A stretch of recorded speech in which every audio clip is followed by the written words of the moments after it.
it's Monday night. I tap that, you know I would. Great cigars, great talk, yeah, it's all good. From the lounge to the show, let's spark up the night. Cigar talk, burn slow, everything's right.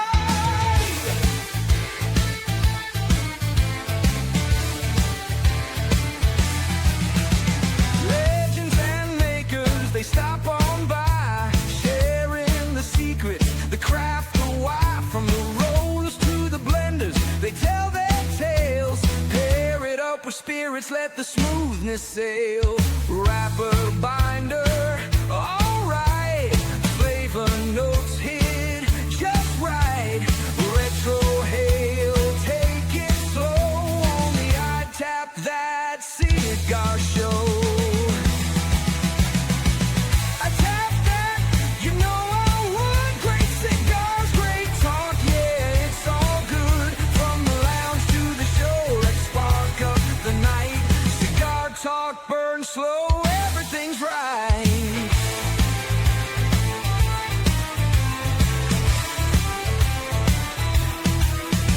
So cut it, toast it, take that draw. Kick back, relax, break out the humidor. If you love cigars, well now you know. It's the I Tap That Cigar Show.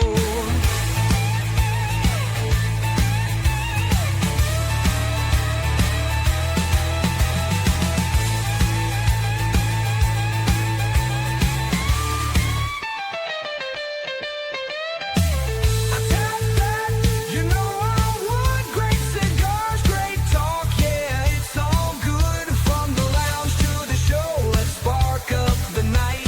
Cigar talk, burn slow, everything's right. So cut it, toast it, take that draw. Kick back, relax, break out the humidor. If you love cigars, well now you know. It's the I Tap That Cigar Show.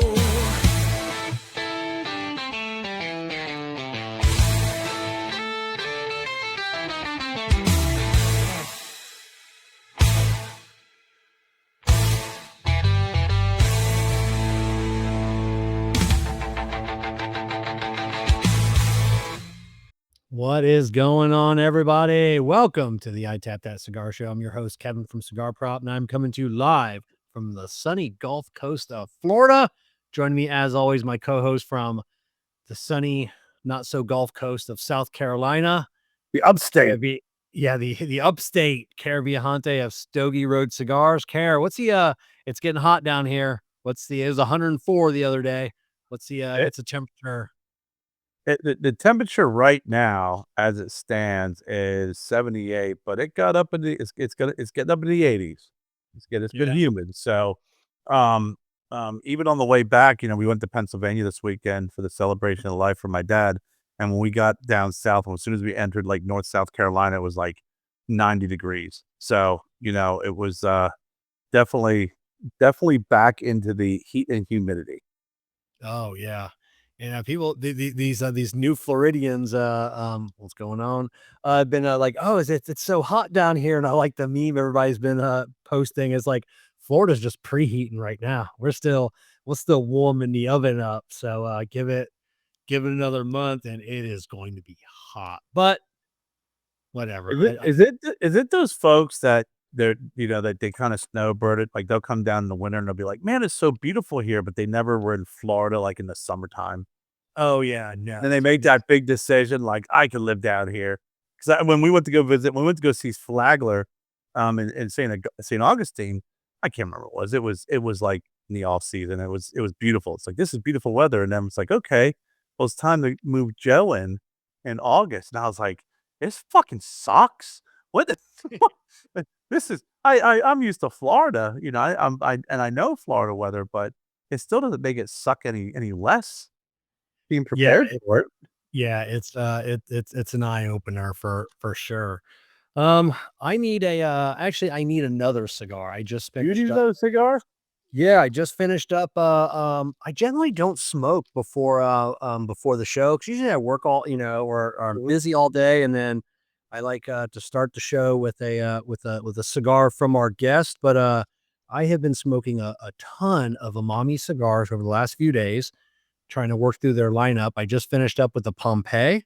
I loved it. I did the Komodo last night. I loved it. What I do you? tell you, I had his cigars when we got back from PCA, and I think this is a very good and appropriate moment to get into the CigarMedics humidimeter cut and light. And remember, Kevin, with the CigarMedics humidimeter, you'll always know when to smoke them, and you always know when to hold them. So, I'm gonna pass it back to you since you are the host and far more handsome. What are you smoking tonight? I am smoking the Emami, the Delicioso, which I think the Pompeii was a Bellicoso. Now I'm seeing like the Delicoso or Delicio maybe should have been the Bellicoso, play on words of Delicio and Bellicoso, but I'm not I don't, that wasn't my decision to make, and I am at a perfect 60 degrees with the CigarMedics humidimeter, or You are 60% humidity anyways. you are hurting the ears of both English and Spanish speaking alike. And I can't say that word, yeah. I'm actually smoking the Big Tony tonight, and I smoked all my Oh, Emamis.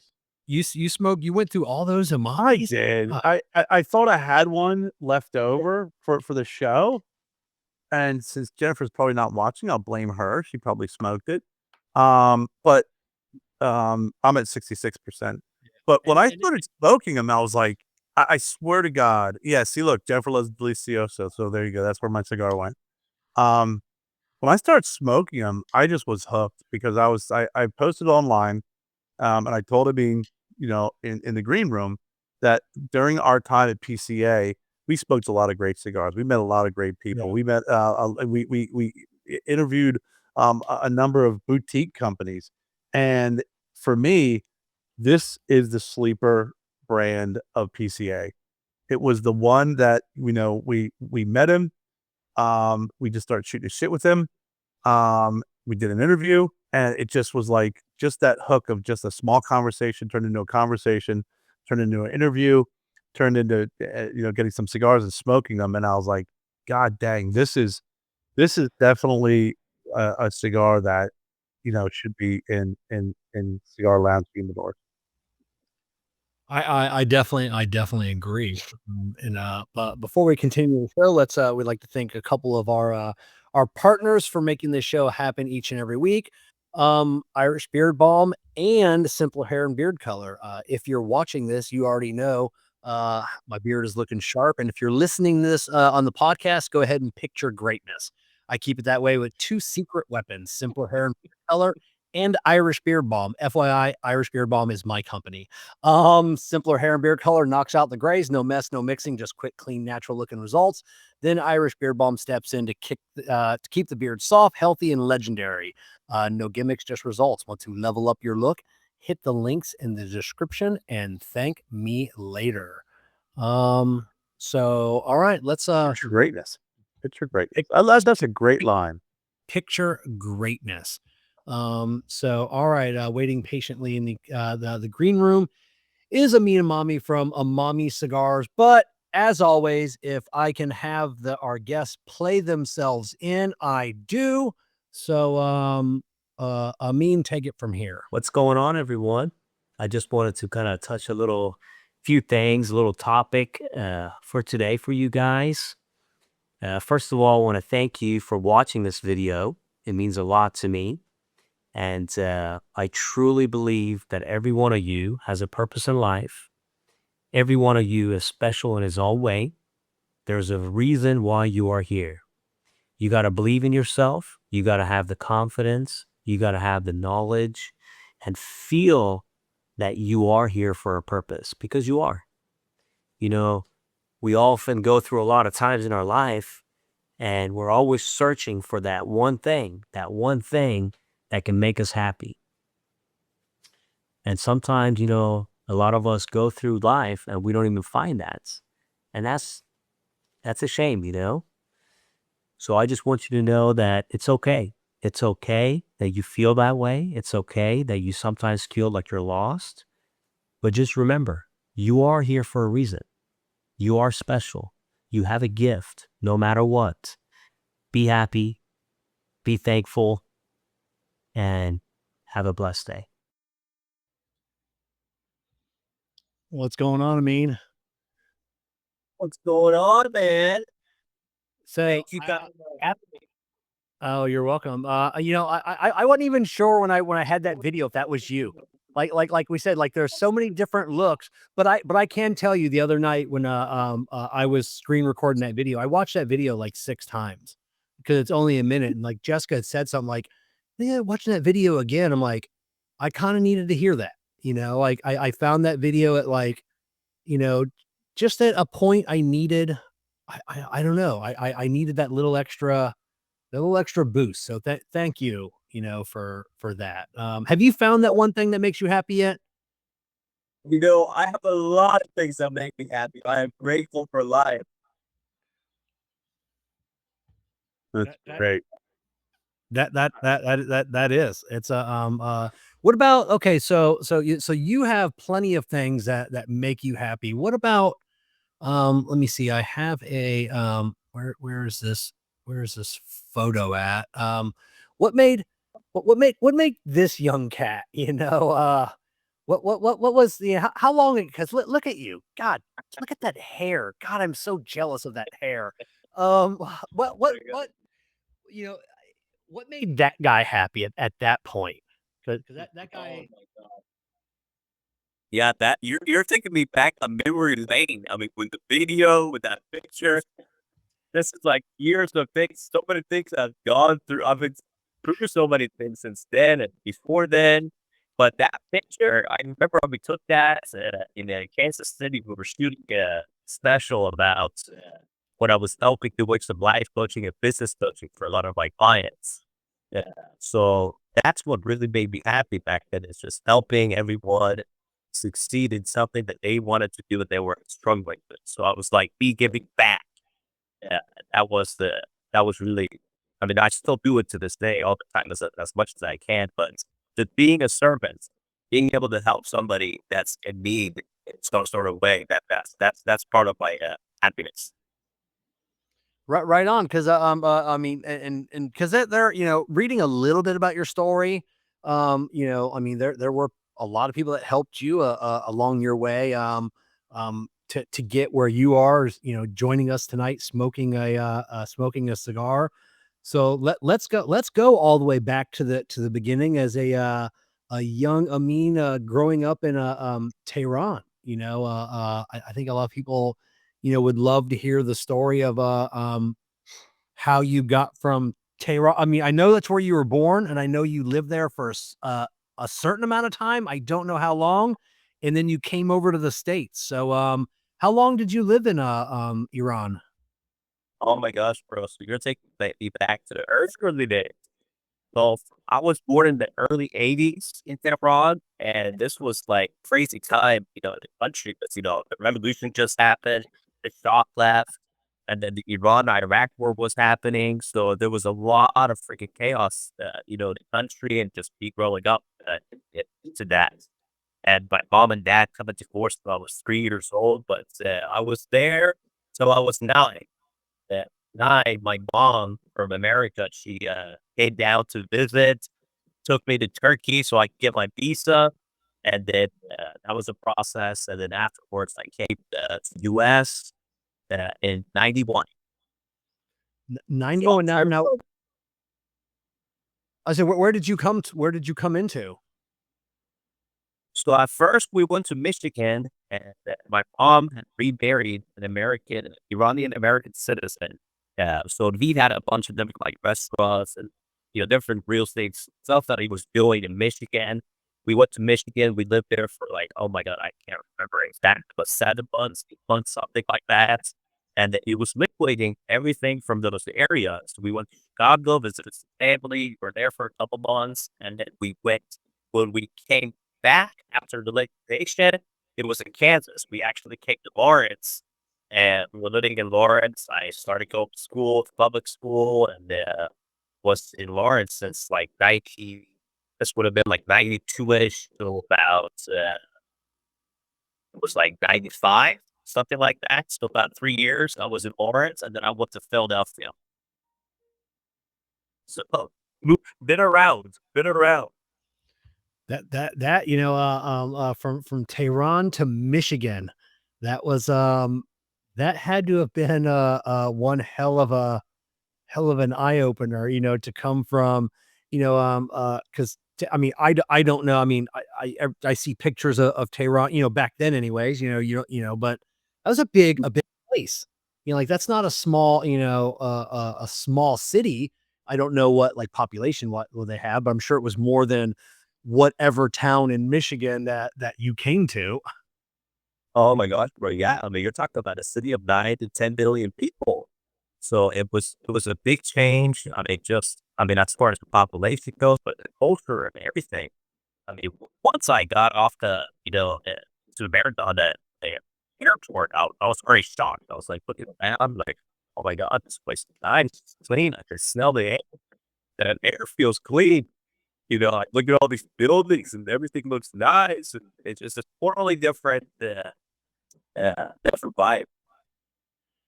Yeah, you probably would have been better off getting off in like Detroit. Maybe that would have felt a little bit more like home than than anywhere else. And then moving to was it Philadelphia? You said. But yeah, I went to Philadelphia. So that was nice. Philadelphia was nice. I was living with my aunt and uncle back then, and was there for it was like 5 years, about something like that. Yeah, since 99. So 99. So 4.5 years or so, something like that. So, so what was it like? I mean, how was your? I mean, were you bilingual? So did you learn English and then you came over here, or how did or did you have to learn? No, no, not at all, bro. So in Iran, growing up, it was kind of crazy because, like you gotta see it as the propaganda media and all this stuff too. Some of it is true. I mean, they did not want us to be westernized, so they did not want us to learn English, all these things, unless you had a private school or something like that. So I didn't learn any English when I got here, and they just threw me into the public school. All I do was I, and I don't know English. So that's I could say, I don't, I, and then when you ask me more questions, I say, I don't know English. That they actually just without knowing English, they actually just put you in a public school. You guys, like to this day, I've never asked my parents that, like, why did you do this to me? But I'll never forget, bro. I mean, I was in the classroom, the teachers are teaching stuff, and I had like books to learn English because I knew I had to do that. So I'm like kind of looking at everything. They're talking, they're asking questions. Kids are looking at me like, who the fuck is this guy? Why is he not answering anything back? We're asking him questions because I didn't understand what was happening. And then eventually, after not even a couple months, I think it was like within that first month, they called us all into the principal's office, and principal like telling my parents like, "Hey, we need to start up first grade. Like, he's not understanding any English," and they translated that to me. And I was like, "Yeah, I'm not going back to first grade. I'll learn English as fast as possible. Please let me do the homework. I might not be able to speak, but I'll do the homework. I'll do the test. Give me a chance." And that became a big motivation for me to learn English very fucking quick. So within 6 months, I was pretty fluent. 6 months. So I had a friend of mine, Magda. She came over from Poland and she learned English from watching cartoons. She came over real early though. I think she was like 4 or 5 years old. And just watching cartoons, just learned fluent English. And how did you? I mean, how did you learn? I mean, you said within like a month. That's home to me because I was literally watching cartoons, comedy, anything I could, and I remember I had a little book that would like translate back and forth. We didn't have phones and things, technology to like make it easy for us back then. So I remember I would have the VCRs and I would rewind it, everything back, and like repeat the words and pronunciate it and look at the dictionary, see what it means. It was kind of like teaching. Yeah, especially on the pronunciation part, I have to do that because my parents had a big accent. So I was like, I can't just have be ask them how to say things because that would sound like that. So, but I had to watch a lot of different movies, especially comedy movies because they were very expressive and like I remember just doing them all the time at the beginning. Where in Philadelphia did you live? You remember? A bunch of different places in Philly. So I was in Germantown, Philadelphia. I went to Bluebell, Ambler, uh, Okay. Elton Farms, those areas. Yeah. Ah, that was a little bit, a good footprint there in the eastern Pennsylvania. Yes. Yeah. Are you familiar with it? Were you there before? Yeah, I grew up in Pennsylvania, so I was yeah, I was born and raised in Lebanon, Pennsylvania, which is Lebanon, Lancaster area. But I went to school in Delaware and spent a lot of time in Philly. All my buddies were from Philly when I went to school, and then when I graduated college, I worked in Pottstown and covered that whole area, Quakertown. I lived in Ephrata, so we used to go to Bluebell. Oh my. You know, uh, Intercourse, Blue Ball, Bird in Hand, all those. Oh, Yeah, yeah, very familiar with what those. a small world. Yeah, I went to Wissahickon High School. You know that high school? Mm-hmm. Yeah. Familiar, yes. Yeah, I went to Wissahickon and then Germantown Middle School or whatever I think that's what it was called. Something else. I can't remember the name of it right now. But definitely Wissahickon High School is the one I went to. Yeah, that you living in Philadelphia, that'd be a good crash course in learning English in Philly. But I was only fluent by then. This is you're talking about Yeah. years, years after I went to Philadelphia. So yeah, the first year was the toughest year, especially the first few months. But first year and a half was definitely tough. A lot of people were getting bullied me all the time. You're that new kid on the block from a different world. Don't know any fucking English. So yeah. Somebody wants to know what cigar you are smoking tonight.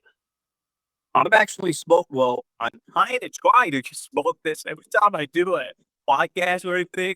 I'm putting it down. It goes out. I gotta relight it like 10 times, but I'm smoking my Cyber series. It's the Connecticut, Ecuador, Connecticut. And we have it at like, yeah, thank you so much, man. Glad you like it. So yeah, that's got great flavor. Great flavor for Connecticut. I mean, and because I don't smoke a lot of Connecticut's, but that's got some really nice flavor. Really good, great morning smoke. That is actually usually my morning cigar, unless I just want another cigar. So usually I have like 4 or 5 cigars a day. So it just depends on my mood, what I'm doing, how I want to feel. I go by the feel, So right now I felt like I just want to. Yeah, I'm the same way. Connecticut's to me, it's either a morning cigar or a night cigar. Like I don't smoke Connecticut's during the day. Like I'll either start my day off with a Connecticut sometimes. Usually I do like a little bit heavier, bolder of a cigar, but that or it's night. I like to wind down my evening with a nice Connecticut, and just just mellow out, a nice smooth cigar. Yeah.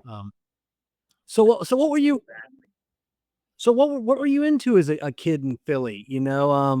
Like hobbies? Did were you working or what was a teenager Amin like? Well, other than just going to school and the daily routines, I mean, I was helping my aunt and uncle. They had a Middle Eastern restaurants, and I would help them out all the time. Either go into the kitchen and either prepare the food or go sell the food. And we had farmers markets, so I would go there and do some sales there. Uh, and then as far as my hobbies goes, I mean, I always like music, so I mean, it's always like hanging out with my buddies, listen to some new music or things like that, or just going on bike rides. I was a big into bike riding. Yeah, that was my childhood, man. Like I said, that was our freedom. Was our but if you had a bicycle, especially you go out like on a weekend or after school, and the world was our oyster back then. I don't know, you know, I don't think the world is any less safe than it was back then. I think we just have social media, so we hear about all the crap that's going on. I think it happened back then too, but we were dumb, at least we didn't know about it, so now, you know what to look out for, but man, those were the times getting on your bike and just heading out. Oh yeah. Oh, that was the thing exactly, bro. I mean, I remember I cried hours sometimes. I would tell my cousins, my friends, like, I'm gonna come see you guys. So like, I get here. I was like, I'll rent my bike. It's like, what the hell? You gonna ride all the way here? It's like, yeah. So I'll just get it on and you like hour and a half bike ride to get there and food, hang out, play some games, and come back. Yeah, same thing.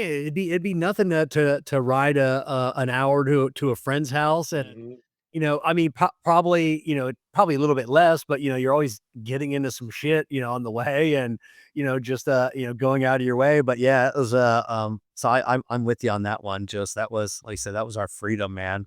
That was Yeah, I kind of miss those things sometimes. You think about those times and now some different types of fun we used to have and how life was back then. Yeah, it's nice to reminisce. It's nice to reminisce. it is. It's Yeah. what I think what I don't know about you guys, but what I missed about is just having that time.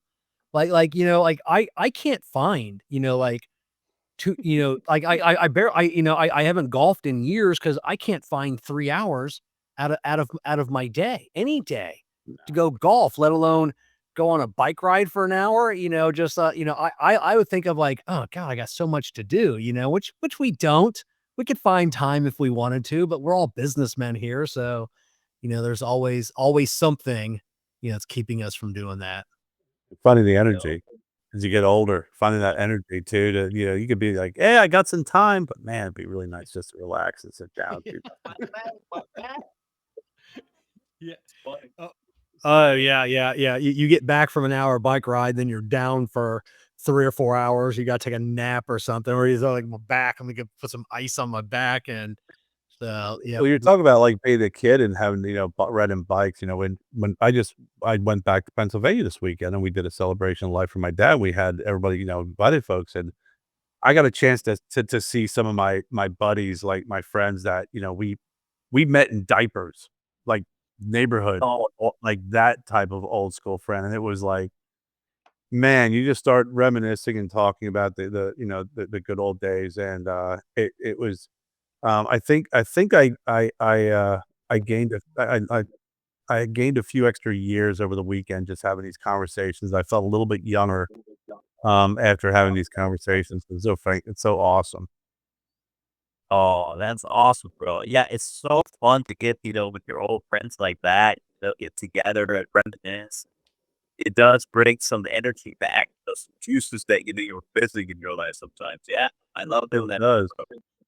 And it's always sobering too when you talk to folks who've known you your whole life, Like, Kevin and I we've known each other for years, and it seems like longer, right? It seems like we've been friends longer.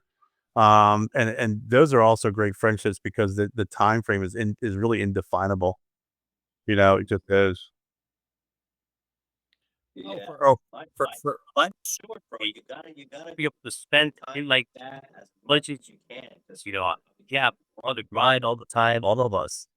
But that's something that we all need to just sit down once in a while and say, "Hey, I gotta make time for that." You're right. yeah, because at our age, like Carrie was at a celebration of life, and my friends and I, the only time we get together anymore are weddings and a funeral. And that's the only time every couple years. It's just weddings, and then what do we all say the same thing? We'll spend 3 or 4 hours having a good time, telling stories, and as we're leaving, let's keep in touch. Let's do this again, and we do it again at the next wedding or funeral. Yeah. It's always like sad. a year later. Yeah, I know. Yeah. We're all guilty of that. We're all guilty. We are. But we definitely need to work on it better. Yeah. We do. Our group of friends, we had one guy that did that every few months. He was the guy. He would spend days messaging all of us, maybe a group of 6 or 8 guys, working, like let everybody schedule. Let's get a night down. Let's get a night down. And he would work tirelessly on that, and then unfortunately he passed away, and we all keep in touch obviously on social media, we'll text, and that's it. But yeah, since he passed away years ago, we haven't had a get together. He was the guy, that was really important to him, and we all really appreciated that. But yeah, family life, jobs, it all gets in the way, moving on. So I read a little story. You did go back to Tehran for a little while. Like how old were you, and what was the decision to go back? Well, I went back when I was 17. Well, it's all my stories are long stories, but I try to make them brief and short for you and the audience. But no, when I was 17, I was in Philadelphia. Things were a little rough with me and my uncle a little bit, and I was like, "Hey, I just got to get away. Let me go back visit Iran and see my family back home, and they'd come back shortly after." But it didn't happen that way. When I went there, when I tried to leave, I was too close to being 18. The government's like, "You're not gonna leave without going to the army, and it's mandatory for 3 years to go to the army." And I was like, "Nah, shit, I gotta leave." So and I was like a fugitive from the army, and I had to find someone to pay so I could legally get a document that says you don't have to serve the army, so I can leave the country. And that was a process. And fast forward, I was at that point I was a green card. I had to get a reentry card that was only good for 6 months max. And I was way past that already. And finally, I got my paperwork done. I was working at a hotel. I was a front desk manager guy. Was watching live news, and all of a sudden, 9/11, we were mauling shop. And that moment, I was like, "Oh fuck, this is not good. I need to get the fuck out of this place. I got to get out of here."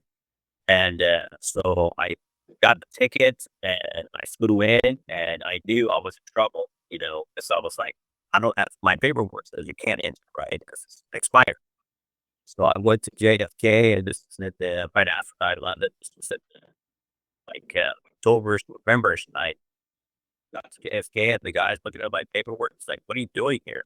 So then I explained to him the whole shebang. I got stuck, and I get my way out, and they're like, "You need to go see the judge. Like he should be here, but we'll let you go talk to him." And then at an IS judge, I had to wait a lot. It felt like a lifetime. Finally, I get to the guy, and the guy's like asking me all these questions. So I'm reading this story, and then he's like, "You're good to go." I'm like, "Where?" He's like, "Here, this is your boat." I was like, "Fuck, thank you so much. I love you." And I got out of that airport. I think the fastest I've ever got out of any airport. I was like, I better leave before they change their mind. Oh yeah, I mean, because it had been 6 months later. It was the military aged males are the ones that were being not let in. It was for fear of they didn't know what their intentions were. From any country in the Middle East. So yeah, definitely. So I felt that when I went to my own country, my own country, because they felt like that because I was here for so long. So they treated me that way there, like, "Oh, are you a spy? What are you doing here?" And then, it's a whole, like, I went to jail one time, in Iran too, because of some of that politics shit. And then when I get back, I felt the same way a little bit. So it's like, I feel like you repeat these patterns sometimes, things like that happen. So I was like, "I'm done. I'm not going back home." Ever since then, I'm gonna admit it. So have you ever been back since? No, no, not at all. I was like, I'm not doing it, especially now.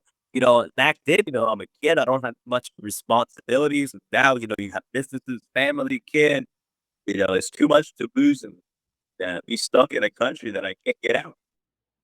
Yeah, it was, they're definitely going through some troubling times, the transitional times right now. I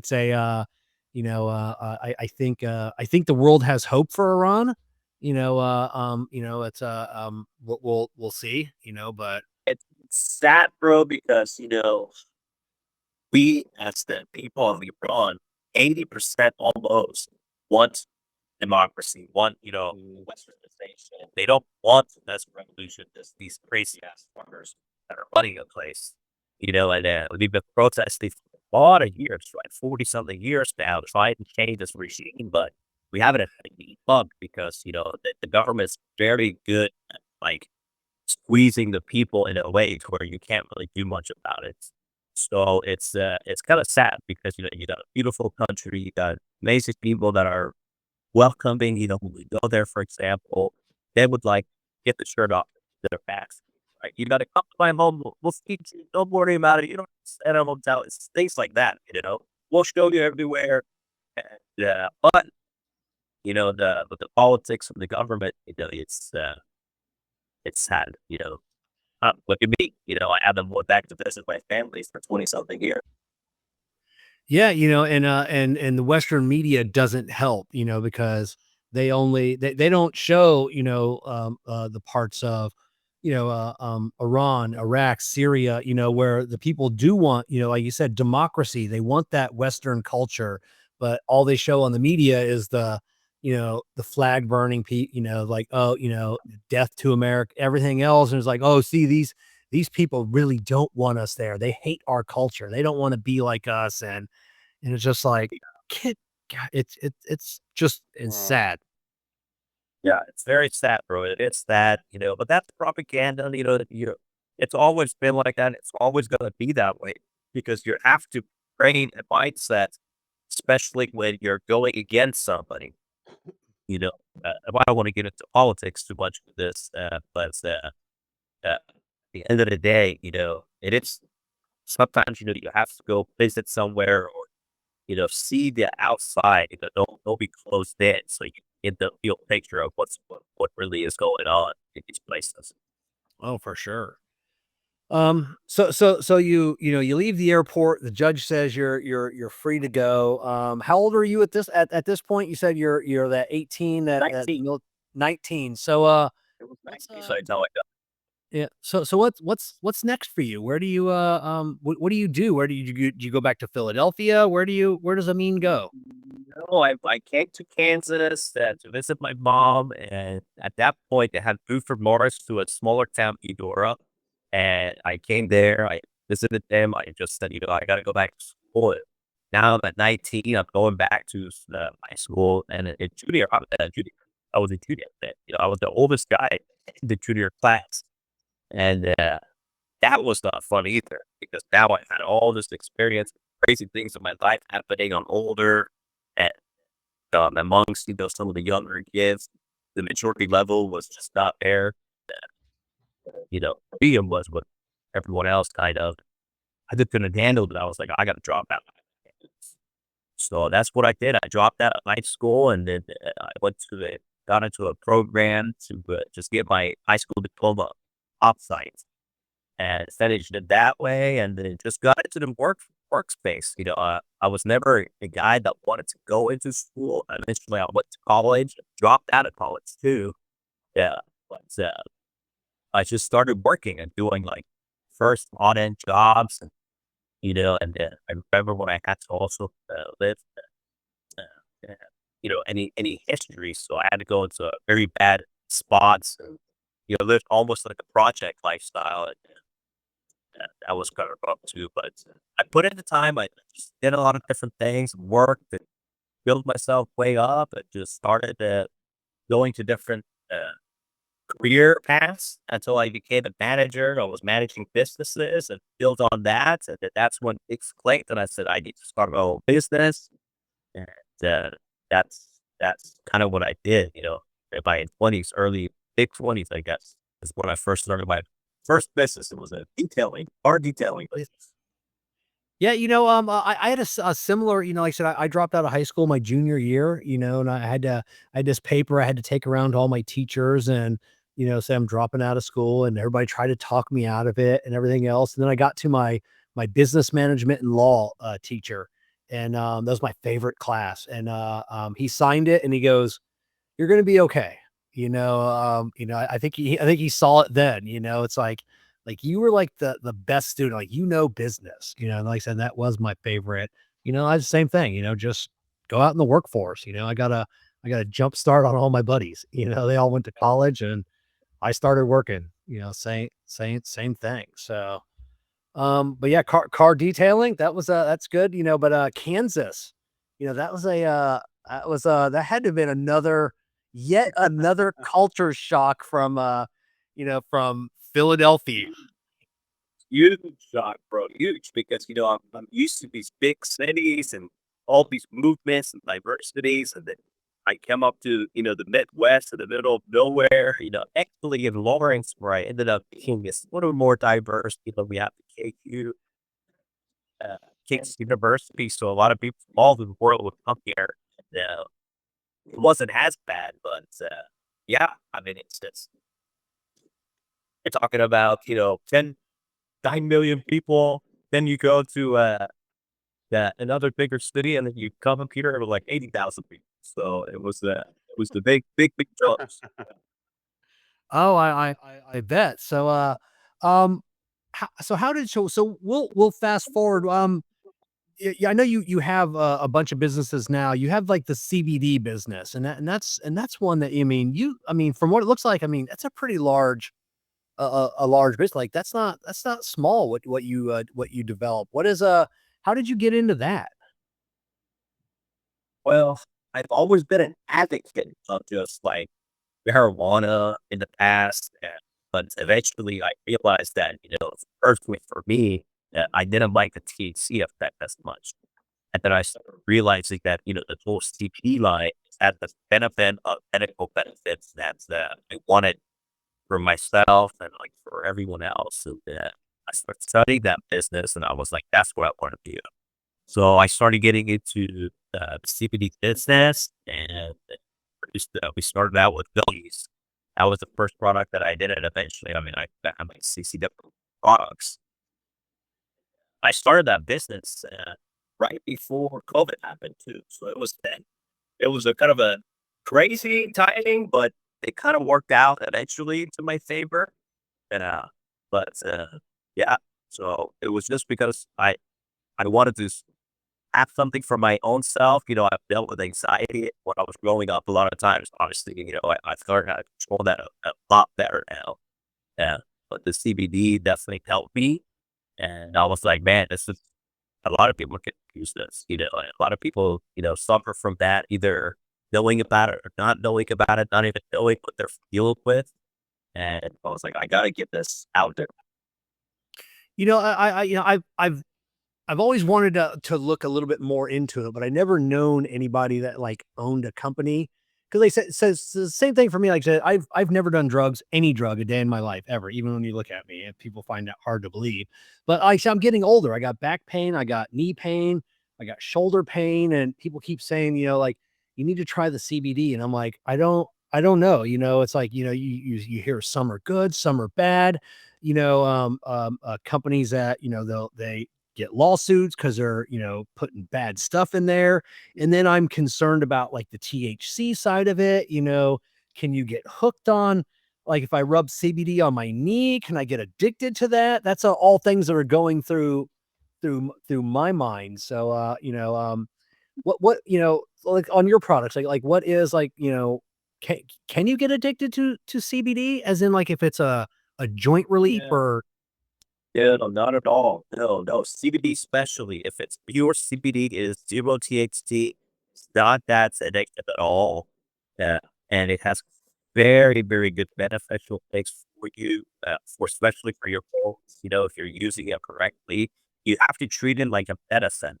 If it's treated like a medicine, if it's dosed right, and you're getting a good product, like you were saying, yeah, there's a lot of companies who got into this industry because the money was there to be made. Everybody started getting into it, and they were cutting corners. People, because it's not regulated as much, so people don't know that, and they see a label, they trust it, or they look good and they use it, and then all these bad things will happen. But a good company will do lab testing, will make sure. So that's what we did, and we do. is multiple lab tests. You got a lab test for the get-go CBD product. Then when it gets into the product and mix it to the product, you do another lab test. They get re-lab tested to make sure before it gets into the mass production. So there's levels of testing you have to do to make sure that product is safe. As far as just, not having any pesticides, chemicals, solvents, or also the dosage being correct. So there's all these different things you have to do. But a lot of people don't do it because it costs money, so if they want to cut those corners, but in long run, you don't have to. You'll still make money. It's just, you don't get as much margin, but just don't cut the corner. At the end of the day, it's short-term thinking versus long-term thinking. A lot of people are convinced, you just got to look at that thing. But I will stand behind that, and I can say to yourself too, bro. You can try it out if you really want to try it. But there's definitely good benefits from it. And there's not psychoactive. It's just CBD. And it's not addictive. Even THC itself, if it's dosed correctly, microdose, it cannot be that what do you call it? Addictive. You just have to use it properly, not like recreational style. If you're doing it like that, then that's different. Of course, going to get high as fuck. And it can become addictive because you want that feeling and you're not getting it. And that would cause negative, personality there. No, you have. Go ahead, Kerr. I just had a question because you bring something up and you see it a lot with multivitamins and different types of things with St. John's wort. And I remember reading an article on, I think it was Time magazine, about these different vitamins and different supplements. And then they actually brought them in and tested them. And there was only like a handful of them that even had a portion of what they claim to have within their fillers. So what are some of the things that people can look for, especially with CBD? Because I read a lot about, CBD and the benefits to CBD, and I would really like to see some an increased some clinical trials and testing of CBD to really check its therapeutic effects. But with buying it either from you or from whatever, what are some of the things that folks can look at to be reassured that they are getting what they're paying for? You want to make sure that, that's key. And that's what you want to look for is knowing that they are batched correctly to product. That you can follow that batch on their website. So, usually good companies will have a QR code or a batch number on that. And then you go back on the website, you can track it to that lab test. That lab test should be directed back to the lab itself, which is a reputable lab. So you know that it's not like a fake lab put on your website. It actually came from that lab because they have records of it. So you want to make sure that you're doing that because a lot of times you can just look at their lab and it could be made up. I mean, it's easy to make up anything, right? Yeah. So you've got to make sure that you track that lab back to the lab company and make sure that it is the exact lab. You got to be able to read that lab. And a lot of these labs, sometimes, they're making it user friendly for the consumers. So it's easy to read. Some of the lab, when we do it, it's, you might understand. But, now on the consumer part, they kind of being down a little bit to where it's like, okay, did it pass? Did it fail? Did it pass? Did it fail? And then if it says passing and all those things, and you can track that back to the lab company, then it should be a good product. Now on your website, do you ship all 50 states, or are there some states that you're not allowed to ship to, or? Yeah, no, unfortunately, no. So depending on the type of product it is, so we do CBD, just all sorts of different products within that, right? And some with THC in it. So depending on the product itself and the levels of it, you can send it to some places, you can't send it to some places, you can send some things to some place, not the other, or it's just totally freaking banned. So that's another thing that you got to keep up with this industry is having to know what's happening every day, so you don't get yourself in a lawsuit or some crazy shit. Yeah. It's a wild west industry. Oh, I'm sure it is. Where's the CBD industry going? Like, where do you see it in the next few years? Do you see a lot wider acceptance? or is the government just they're not on board yet? I don't think so. I think the boom already happened and it died. So Oh, really? yeah. So early on, whoever got it early on made a shit ton of bank, and now it's so saturated with everybody cutting, everybody like cutthroating because they just need to get their things off their shelves that they created. So it's kind of a weird transition that's happening in that industry, and especially with a lot of the legalization of just marijuana Yeah. in different states. That caused a lot of interrupt on that too, and they got big money, and they are paying a lot of people to hatch the whole CBD head industry side, where it makes you feel like you might get really bad stuff, right? So I don't see that industry in the future really coming back strong until maybe something's changed. So that's this industry that, I have that business, but I'm not gonna focusing too much on it now. My focus is like, okay, let's just wait it out. Let's see how it is. I don't put a lot of I don't need reinvest. I used to reinvest in that business when it was building, like create new products, this, that. Now it's like, hey, we got a good product. We dummy it down, keep it going. Let's see what it happens in the future. And we need to get, in the boardroom and create more things and bring this thing back to forefront. But yeah, that industry right now is kind of hurting. But again, a lot of it has to do with the legalization of the dispensaries, marijuana dispensaries. Yeah. So what about, a friend of yours had told me you're really into a product, maybe that or your next line, oil of oregano. Is that a product that you use in on the will that be the next Emami product? He did not tell you this.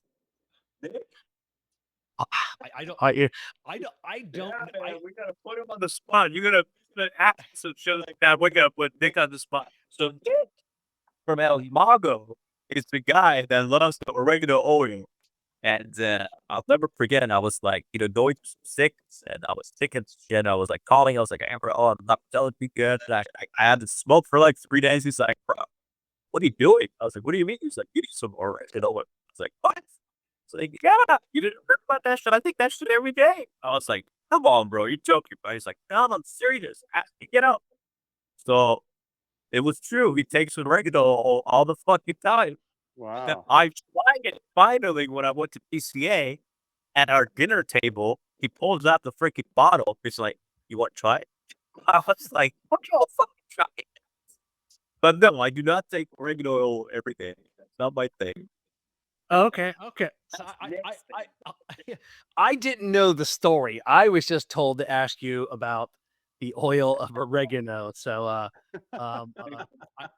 Oh, that's gonna be good. I'm gonna have a good conversation with him after this. uh, so, What is oil of oregano? It's literally concentrated down oil squeezed out of oregano leaves. I was wondering if it was that simple. yeah, Yeah. Yeah, it's that yeah, simple, but apparently it has so many different benefits for you, like for your guts, this, that. And, Nick is the guy you want to ask the shit. But he swears by this. He can like sit there for hours and tell you about how good it is. Take it this way, take it that way. This one. And so no, I try it, but it's not my thing. I could see like his grandma, like 5-year-old Nick, scraped his knee just to put some oregano oil on it. It's oh yeah, you got a little cough, little oregano oil. You got a cut, little oregano oil. It's like Just the vape scrub, It's like the vape yeah. scrub, Everything that's wrong with you, just put that on. There you go. Back in the day, it was black when I was a kid. It was black salve. Black salve was whatever. I don't know if you ever heard of that. Have you ever heard of black salve? No. It's basically a tube of jar. It's a tube of tar. Is what Yeah. it is. It's like it's a black salve and it has this tar component to it, and that's what we obviously go back to the days of mercurochrome and methylate that basically our parents put mercury in our bloodstream. But this was the black stab, and you put it on everything, and on the old Pennsylvania Dutch, it'd be like, it'll draw out the infection, and then you keep it on your finger for a couple days. All it did was just it just stained your skin. Oh my gosh. The crazy things that we try in our life to cure things, huh? That's it. But then again, our grandparents lived to be 100, so there was something to some of these cures that, or it was most likely the good food they ate. Wasn't the chemicals that they pump into our bodies nowadays. Water. Yeah, I mean, that has to do a lot with what's happening, and I mean, you go into a grocery store, like 80% of everything that's in there has got something bad for you. So Oh yeah, bad. yeah, and it's all starts with sugar, high fructose corn syrup, sugar, sugar. Oh, Yeah. that's killer, man. It's amazing. You talk about all these. They talk about drugs and alcohol. All these things. That sugar is the worst. Yeah, it really is. So you brought up Nick. Tell us how you met Nick. I think it had something to do. I mean, he didn't tell me. He said it had something to do with a half empty carton of eggs. That's how you guys met or something. I don't know what the Give me all the fun stories. No, so the biggest reason how I got into the industry was because of Nick. Well, really because of his good friend, his childhood friend, Ray. So Ray was going to KU here in Lawrence, and he graduated and now he's a lawyer. And then he was going to law school. He's a cigar smoker. Came to the lounge. I was there with my buddies, and we started talking and getting to know each other. And I told him, I don't know how it went there, but it was talking about business. And I was telling him, yeah, I've been trying to start my own, cigar business. And he was like, really? I said, yeah. I said, I know a lot of guys in the industry. My dad is a great lawyer in Miami. One of his biggest clients and friends is my father, guys. I was like, oh my God, that's awesome. And conversation kind of led it to get me somebody in the industry, to a factory that's you probably have some big connection. And he said, I'll do my best. And a conversation, happened. A few months later, he gives me a call. He's like, you remember that conversation? I said, of course, bro. He said, well, I got my good friend Nick, and he started his own company, El Mago, and he can get you with the guy. I said, let's go. So he put me on a phone call. I got into, with Nick and Nick with Miguel, and then, I mean, the rest was history. I mean, we're here because of that conversation. So he's like a brother from another mother. I talk to him all the time. We joke and give each other shit about oregano oil and half carton of eggs. Then he shows up to an event, and he's like, well, I'll tell you the story about the egg part. So he was doing an event, and every time he's scared, does an event, I'm always going to support, right? So I went there, surprised him, hey, wait, bro, it's bad. And, I was like, afterwards, let me take you out. We'll go have something to eat or something. He's like, yeah, but and he's always on a time crunch. I don't know what the fuck he does stuff. It's like, you can't get to the airport in time. You didn't put the shit right. And then we get out, and he's like, I have something for you. Wait. I was like, oh, I think he's going to give me a cigar or something. I don't know. He comes back out. He's got a carton of eggs. I was like, what the fuck? He's like, I said, what is this, bro? Eggs? He's like, I was like, what the fuck are you doing with some eggs? He's like, bro, I need to have something to eat. And then now I got to go to the airport. What am I going to do with these eggs? You take them. I was like, what the fuck? All right, I'll take the eggs. So ended up taking some eggs home to my wife. It's just like, what the fuck is this? Half a carton of eggs. Yeah. oh my That's hilarious. they've been in his car all day. Don't worry about it. They're probably fine. So you were looking to get into the cigar business when you met his friend. So what made you want to get into, because at that time you were doing the CBD and you had the IT company, because you still do that, correct? Yes. So yeah, I went into the IT thing a long time ago, since 2013. I've been in that business, and then 2019 with the CBD, but the cigar thing happens in my 20s. That's where I really got introduced to it. And then by the time I was in my 30s, I was like obsessed. smoking a lot of cigars, spending thousands of dollars a month. And it just got to me. I was like, I'm a business guy. Why don't I start my own company? But that was just the thought process. And then now it came to years of just learning the industry, everything that went into it, the farming, the manufacturing, everything. Like on the front end, back end, legal stuff, you name it. And I was to the point where I said, I'm ready. I'm ready to do this. I want to get this done. And with that conversation happened, I would allow it to pray. I was pretty much ready to go. Just needed to figure out the manufacturing part. And when Big came into the picture, that, it just all kind of came together and started the company. But it just came down to me being so passionate about something and spending a lot of money. And I wanted to say, hey, I have to bring my creative part into this industry and my passion, and then start it for myself. And, give that creativity of the different blends into consumers and see if they like what I create.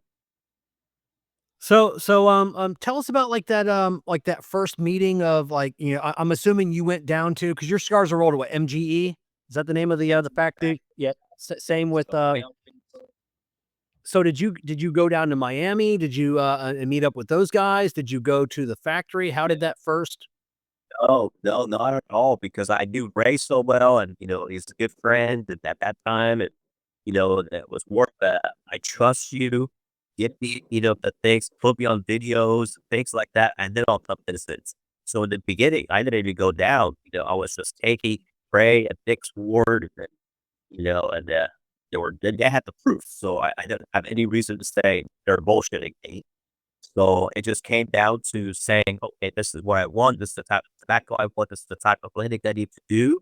So just purchasing the right tobaccos, blending it back and forth with them.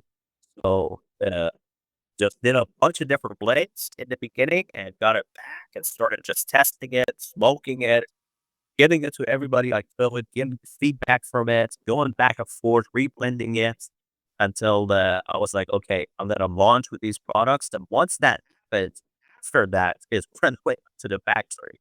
So it kind of was a blessing in disguise for me, because a lot of guys that get into the industry to start this, they have they don't have that type of connection, and they cannot take someone's vouch like that.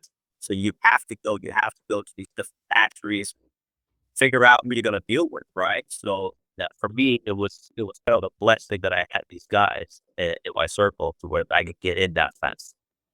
That does make it nice. That's how I got into making my first few cigars through the show. I developed these great friendships with all these people, so when you're ready to make a cigar, yeah, you really don't have to go to the factory as long as you're trusting the person that's your friend. You like you said, they're not going to fuck you. They're so you can. It's easier to get in. I think it's easier to get in that way, than it is just to go to the factory, because you don't know what you're going to get. You just walk into a factory and it's like, oh hey, they're going to give you a cigar. Pick the one on the wall, like at the carnival. You want the top shelf, that's this much, middle shelf this, and then bottom shelf this. What do just throw it out there. Yeah, a lot, that happens a lot to a lot of guys in this industry, but for us, Miguel and the factory down there, we grow a lot of our own tobacco. So it's like 80% is our own tobacco. So for aging it, we got a whole process. So we are in a better shape. And I was in a better shape because we could just pick and choose the tobacco and then have our master blender work with me to where now it's blending, hands on without me hands on hand doing it for me and just going back and forth until I say, yes, this is the one I want to go with.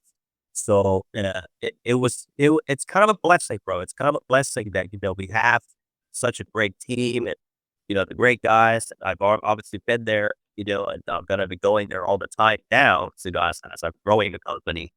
Yeah, it's a little bit different story nowadays, but, it's nice to have the right people on the bus. Yeah. Yes. That's it. So when you had that first cigar, and obviously they're sending it to you, you said you're trying it out. You got friends smoking it. You're smoking it. You're going back and forth blending. did you have and it's a question that I ask a lot to, especially boutique cigar makers. Did you have the knowledge to know what your because I'm not a blender. Like when if I don't like a cigar, like I don't know what I like. I don't know what I don't like about it.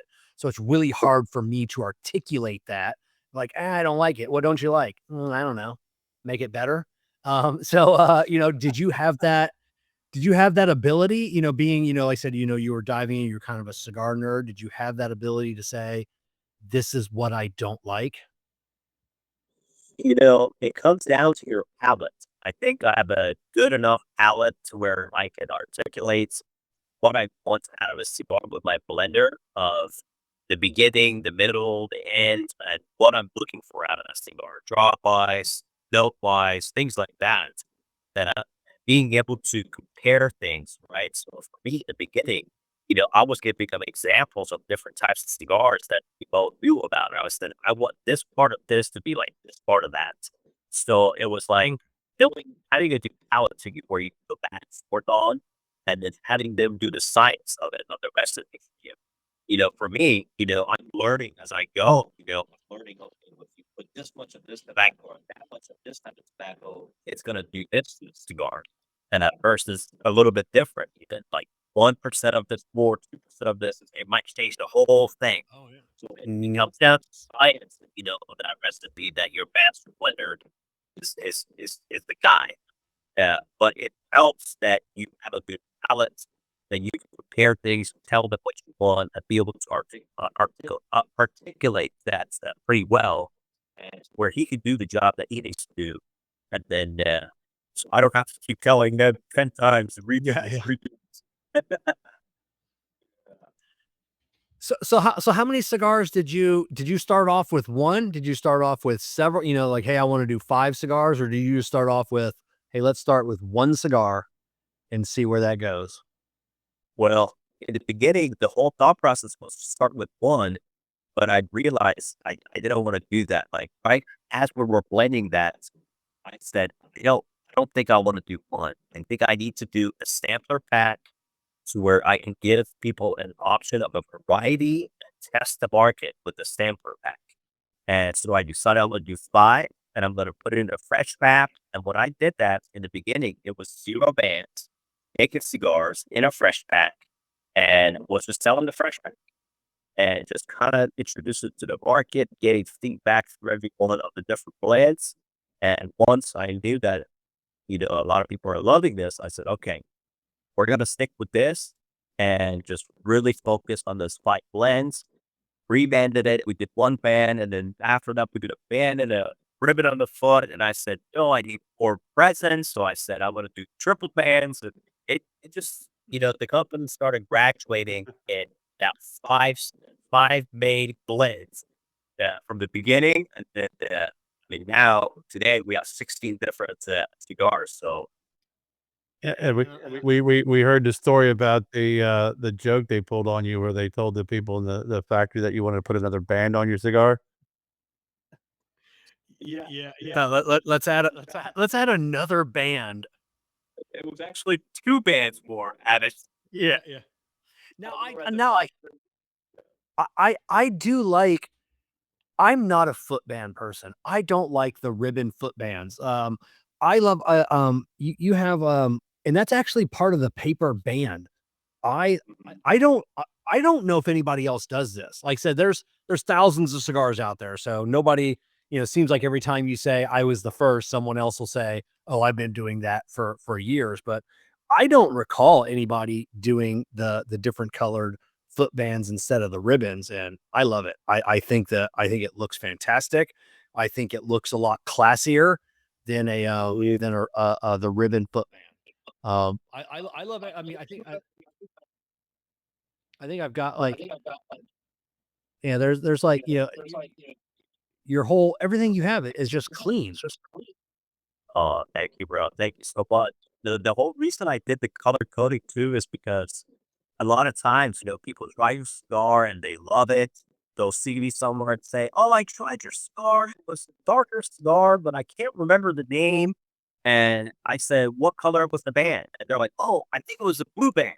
I said, "Oh, the Delicioso." So the whole color coding of that was really because of getting into a psychological part of a person of not remembering the name, but knowing the color. So not only the presence, but also remembering that type of cigar. It was the Emami, the blue band. And it definitely helps, kind of knowing, okay, what is it that you're talking about? Yeah, Kerr, on how many times we talked about that before, color coding works. Yeah, most definitely. Hey, I had a question for you because you had mentioned about, you first came out with your cigars and then you went into the bands. And I did see on your website for wholesalers there is an Emami cigar label, and then there is the white label. What's the difference between the two of those? Or is that just the So we can create cigars for guys that they can have their own labels.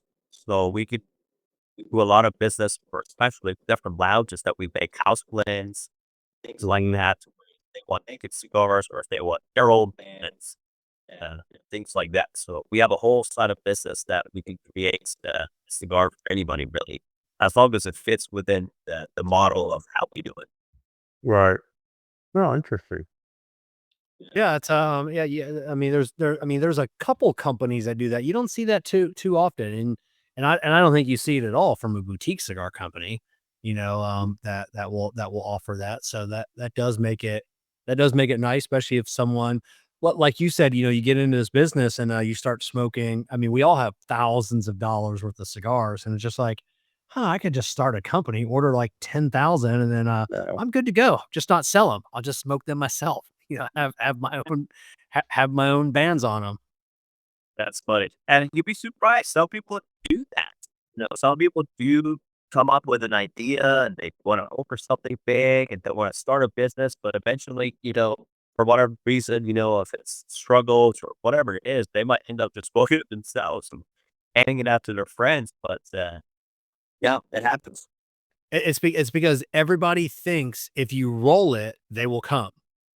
Hey, if I make a cigar, like I'm really well known in the cigar world. Kerr is really well known in the cigar world. I have a couple of my cigars. I don't sell a lot of cigars. Like I said, just because you make a cigar and a lot of people doesn't mean people are just gonna buy your cigars. And so many people get in this industry and get out just as fast. Because you get in trouble really quickly. You can get over your head and end up with, how am I going to pay for the $100,000 worth of cigars? It's like, oh my God, so Oh, yeah, that happens a lot. That does happen a lot, bro, but it takes a lot of different things, to have any company. But in the cigar world, we have a lot of competition out there. A lot of new things are coming out. So it comes down to first, your product. You have to have a good product. You have to have good tobacco, good blends. And then after that is obviously your presence, how is your packaging, and your price is key. It has to fit with the price of the type of cigar you're at and your market. And then you got to be able to push it. You got to be able to go out, go visit people all the time, go to events, and be the people's person and, make sure that they're succeeding on the ground for you. And you in return are going to succeed as a brand. So it takes a lot of work. it does. And you mentioned the price point. We see that. Karen and I saw that at PCA on some of these boutique companies. That they don't have very many cigars, and man, you're seeing them. They've got two or three blends. Either they're debuting or they've only been around for 2 or 3 years, and every cigar is, 18, 20, 22, $25. And it's just like, how are you doing this? Like, you don't have to recoup. I mean, all of us here know how much it costs to make cigars, so to come out with a $25 cigar or more as your initial blend, it's just like, we know, it's like, man, you're trying to recoup all your money fast. It's Yeah. like, it's like you need to scale that back. That 12 to 15, you're right there, that $15 price point. That's like the norm now. A few years ago, $15 was creeping up on the high side, but now like every cigar is $15. It's that 12 to $15 price point. So, but yeah, I think that's one of the failure points of a lot of these smaller companies is just the pricing. They've just priced themselves out before they even Yeah. get started. When you come again, like I just speak for myself, coming into the industry, who am I? Most people don't know you, but they're like, okay, you have great cigars, and I don't know you. And for them to initially gonna give you a try and say, okay, let me buy the cigar, it has to fit in a sort of pricing to where it's like, okay, you know what? Let me give it a try. And then when I first started out, I made sure it was that $11 to $12 stick. Now, obviously, we have a range of $6 something to all the way to like $25 cigar. But in the beginning, it was at $11 to $12. That's what I focused on for a good year and a half. Then eventually, I bought out my $18, $25, $16 cigars. I waited until towards like recently to where I launched. I call it the budget series. They're still great cigars. I can easily sell for 9, $10, but I wanted to get it to a market for under the $8 cigar, and those are the $6 to $7 cigars that I came out. I didn't want to do that in the beginning. You have to kind of watch out too. For guys that are watching this, maybe trying to get in, you also have to remember is you want yourself to be a premium brand. You can't come out with those cheap cigars, cheaper cigars in the beginning. And people are going to take that maybe because of the price. It's not a good cigar. So that was the decision I had to make early on, saying, no, I'm not going to do that. I don't want to come out. People think that that's what it is, and it's not. But it's just the mentality behind the price. People they look at it, they say, oh, it's this dollar, it must be this. That's it. I do a lot of when I create a new product, I do a lot of like focus group testing with friends in the industry, then people I know but I'm really not friends with. And when you come out with, there's always a like I'll ask people like a price point, like what would you pay for this? And then what's the price point where you wouldn't pay for it? But then what's the price point where you think that it's too cheap, that there's something wrong with it and you won't buy it either? And that comes into like cigars. There are a lot of great $6 cigars, $7, $8 cigars, but you go into it that, knowing that's what you're getting, even though, I mean, Yeah.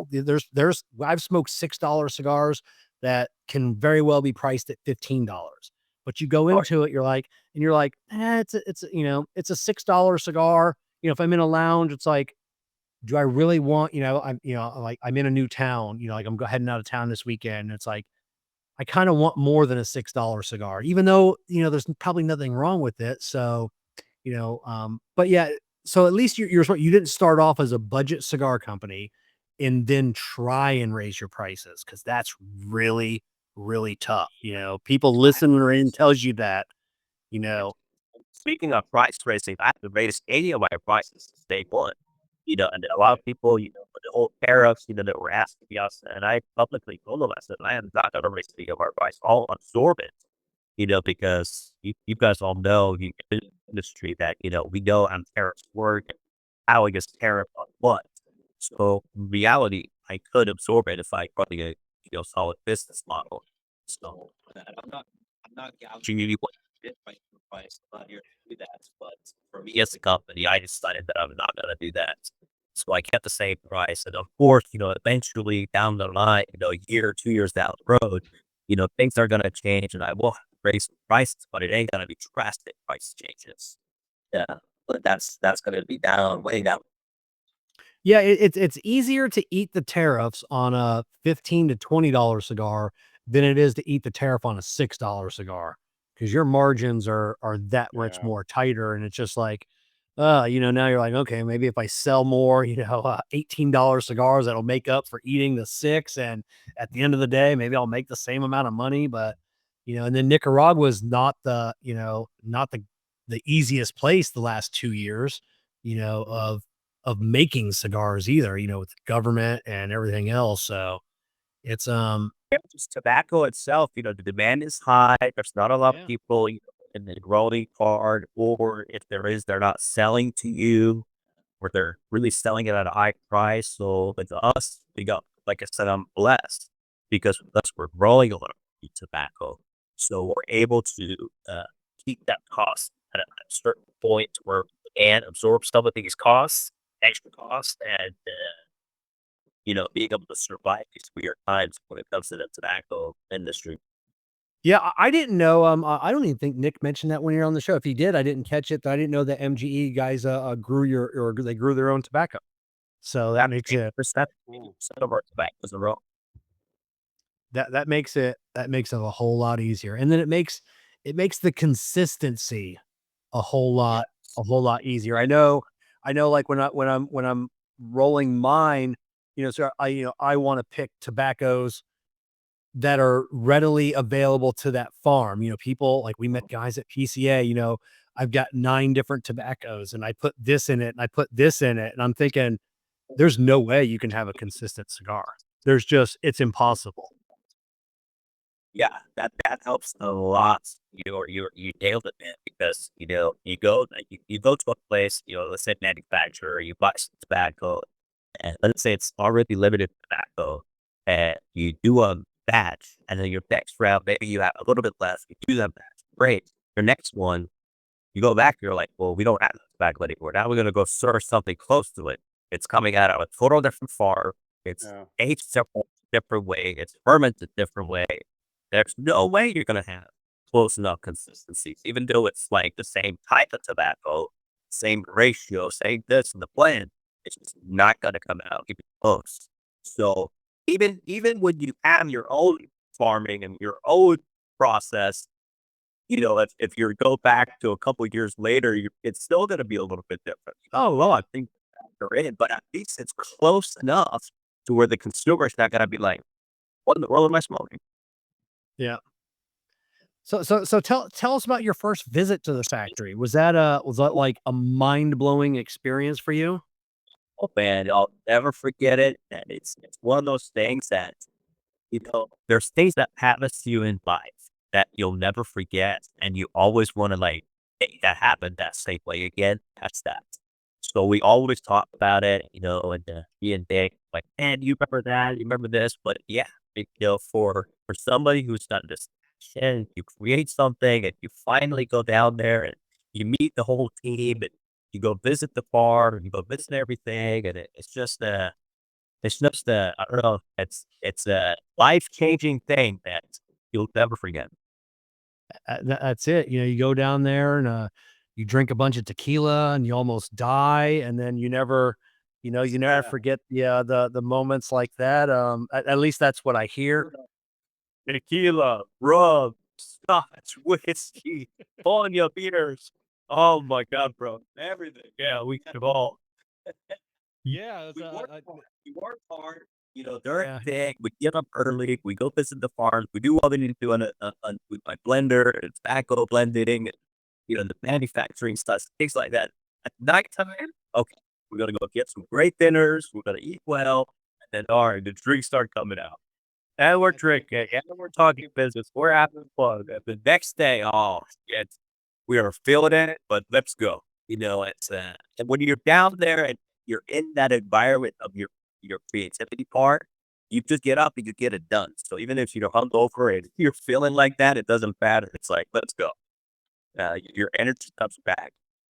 Oh yeah, yeah. Nick had mentioned something. You guys were drinking some tequila one night with the factory team. Like, yeah, I got so fucked up on that tequila too, and it hit me so hard, so fast. But actually, it wasn't like I was like that the whole night. It got there, like real quick. Nick looked at me, I looked at him. He was like, "You feeling it?" I was like, "I'm fucking feeling this." And then like 30 minutes later, I was like, "Chill, no problem." Smoking, was like a real hot, fast peak to that moment. One of our buddies, he's like the, big macho guy too, and he was drinking and he was done it. And I looked at us like, bro, I'm like the lightweight over here. You're the macho guy. So yeah, it was kind of funny. But Oh, I couldn't imagine spending a night drinking and then having to get up in like July in Nicaragua and go to the factory or a farm. And it's just like, oh, just that's got to be the worst. it's really not that's the thing, because when you're in what we do and you're there, it's like, what are you doing it for? What's gonna happen next is what keeps you going, right? So it's kind of like the same thing with happened with PCA when I was going to PCA. I drove down there with my son, and it was a 14 hour drive. I drove the first round when I went there. I drove for 11 and a half hours. I was coming off some weird thing, and I was on antibiotics, so I was already worn out. But when I got there, I mean, it was like, this is go time. So you get up, you get it done. Slept for like 3 hours, 4 hours a night. Kept doing it again, and it just, it's one of those things. Your adrenaline kicks in. It's like, this is go time. Got to get shit done.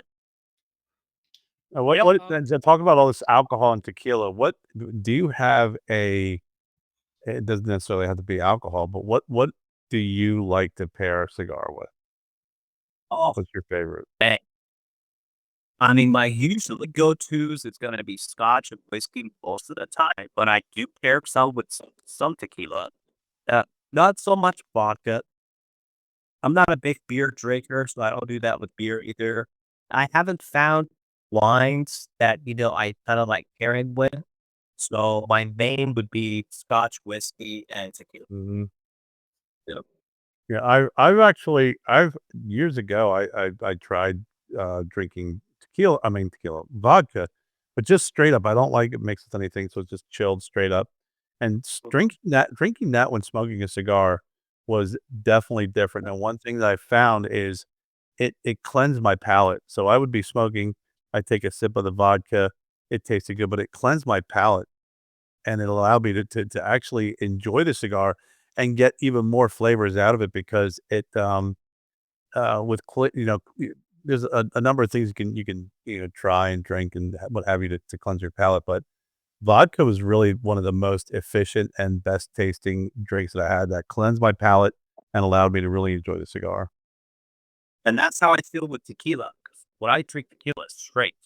I take it as shots. I Yeah. don't like it's a budget. That's actually why I like it's that recent. I enjoy tequila, of course, and then right after it cleanses my palate a little bit, and I'm like, man, I got that finger bang. I like those notes. Now, how long did it take you being in the cigar industry to be frustrated with the timetable of the factory in Nicaragua? Because they're on because you're a businessman, you're a go-getter, like the rest of us. That when you're dealing with a factory in another country, like things move a little slower than than here in the States. Like it's a it, c- and it's a big thing that we get with a lot of like boutique cigar. Like I didn't know it took so long, to do this or to get a phone call or to get a blend. Does that ever happen with you or Problem at all. We don't have that problem at all. Like I said, bro, I'm blessed because of the relationship I have with Miguel and Nick, and just the team at the factory. I'm very hands on with them, so I've never had that issue, thankfully. And I know a lot of guys have these issues, and it's sad. But for me, I've been blessed. I've been blessed with my guys.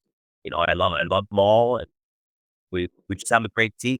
Just have a great team. I don't have those issues at all. oh, that's great, and like I said, it's good to have a good team. It's good to have someone like Nick that's been in the industry for a couple of years that you can lean on, do you find yourself leaning less on him now or, or maybe trying to like, hey, it's like I wonder what Nick would think, but it's just like, you know what? Let me try and figure this out on my own. I've been doing this for a couple of years. Like I need to not lean. Do you ever get that, or is it's always he's like just anytime, call me anytime. Don't. Well, Nick is awesome, bro. He's always been open arms. Still, he's always let me know if there's anything. Just give me a call. Same with Miguel and the facts and everybody. But for me, it's a mixture. There has to be some times that I mean, just any business I've done, I have to find that good ratio of like, hey, what am I gonna have to go figure out on my own and get in there, get dirty, figure it out, fail, learn that way versus, just always reaching out, asking for, an input or something like that. So it's just kind of a mixture, and you kind of find your way as you go through, and it gets better because obviously time, wisdom, and experience makes you a little bit better person than anything. But I'm always the guy that wants to learn, so there's always something for me to learn. I don't think there will ever be until the day we all die that I would not call him and say, "Hey, bro, what do you think of this?" Because we're all trying to learn more and more every day. And then that's the key. Just keep learning. Did you learn a lot from PCA? Now I know you were founded in 2022. Was this your first PCA, or have you been before? Even No, though this was my first one going and being part of it. okay, so even going. Okay. Yeah. I've never been. I've always, just heard stories and see videos and, things like that. But yeah, this was my first time ever going, and I didn't know what to expect. Obviously, my first time, but even, knowing that, okay, it was in Vegas for a long time. Now it's New Orleans, so we were all kind of like figured out what's going to happen this last year. And surprisingly, it went amazing. Like I said, I met a lot of great guys, you guys as well. And just this feedback we got, being our first time as a new brand out there was great. So it really helped understanding what needs to happen in this next year to get back, do it even bigger and better. So it's amazing, bro. I guess say anything bad about it. Yeah, and I don't know if bigger is better. You got a good write up. Bert over at Half Wheel gave you guys some mad props over your booth. And it was concise. I think I've got the photo here. I mean, it was a good looking booth. It wasn't over the top. It was clean. I would say, out of the boutique guys, and not just because you're on the show, you probably had one of the nicest booths. And I didn't think about it until I read, I think it was Bert that from Half Wheel that wrote that article. And it was like having the boxes at like eye level, not bent over, not behind a glass. Like it was all right there. And I'm reading that and I'm like, you know what? I did like that. It's like, like it was like subconscious, but it's like, "Oh, I really did like that. Like it was a good, clean look. I don't know if you got a chance to walk around. There were a lot of other boutiques. The booths were cluttered. They didn't look good. They just weren't done right, but you guys had a great look, nice and clean, and just everything on display.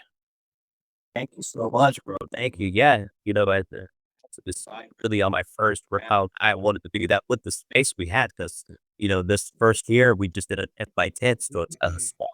When you get there, especially if you're setting it up, you realize, holy shit, this is kind of small. So it was for the amount of space I had. I was like make it work right. You know, uh, especially with that many cigars. A lot of the guys that come out, even some of the bigger companies, they don't have 16 things on display.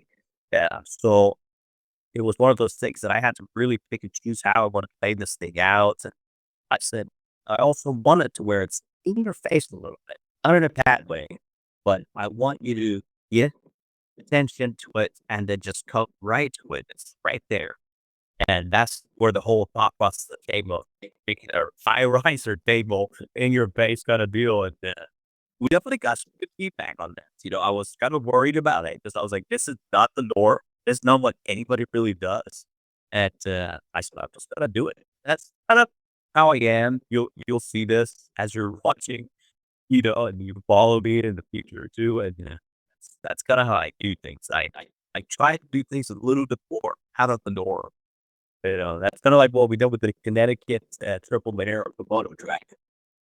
And I want to get into that one in a second, and you guys had a good booth location too.